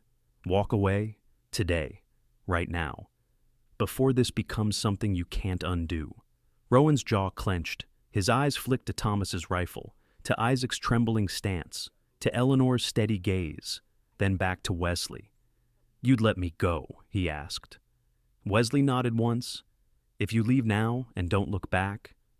Rowan stood there, breathing hard. Something shifted in him, not redemption, not remorse, but a tiredness that came from a long, bitter fight with life itself. He spat into the dirt, wiped his mouth, then stepped backward. One step, another. His gaze never left Wesley's. "You're a fool," Rowan muttered. "World doesn't reward mercy." Wesley's voice dropped like quiet thunder. "Maybe not, but I don't answer to the world." Rowan hesitated one last time, then he turned and walked into the darkness, swallowed by the night he came from. The yard remained tense long after he disappeared. Thomas lowered the rifle slowly. "We'll keep watch till morning," he said softly. Wesley nodded, though his shoulders slumped slightly, the weight of what almost happened settling deep. Isaac exhaled shakily. "Thank you." "I don't deserve," Wesley cut him off with a shake of his head. "Stop. You deserve protection same as anyone." Eleanor stepped forward, her voice trembling from relief and emotion. "Wesley, you could have been killed." He finally turned to her, and in his eyes she saw the truth she'd long suspected but never dared claim. "I wasn't thinking about dying," he said softly. "I was thinking about keeping you safe." The words struck her deep, warm, and frightening. For a long moment, they held each other's gaze. The fear they had weathered together settled into something quieter, an understanding that felt like a promise neither had spoken yet. Isaac sank weakly into Thomas's support, and the two men led him back inside. Wesley stayed with Eleanor on the porch. The lantern glowed gently at their feet. The sky stretched wide above them, clear now, as though the storm had passed. Eleanor stepped closer. "You didn't have to risk yourself." Wesley looked down at her, voice low but certain. "I did, because some things are worth standing your ground for." Her breath trembled, such as his eyes softened. "You..." The night finally exhaled, and Eleanor felt something inside her begin to mend something she once thought would stay broken forever. Eleanor and Wesley's story reminds us that life rarely goes in a straight line. Loss can knock us down, but it also opens up opportunities for us to look back at ourselves, to heal hidden corners that have long been silent. No one is too late to start over. No one is too old to find new peace. What makes people strong is not falling, but daring to stand up with a heart that still knows how to love. At any age, we all need gentleness, from others and from ourselves. And sometimes, a person's silence can also be the warmest words and affirmation that they are still with us. despite the storm. Thank you, especially those aged 60 and over, for accompanying the story. If this story touches a small corner of your heart, please like, share, and subscribe to the channel so that each week we can meet again on a new journey, gentle, profound, and full of hope.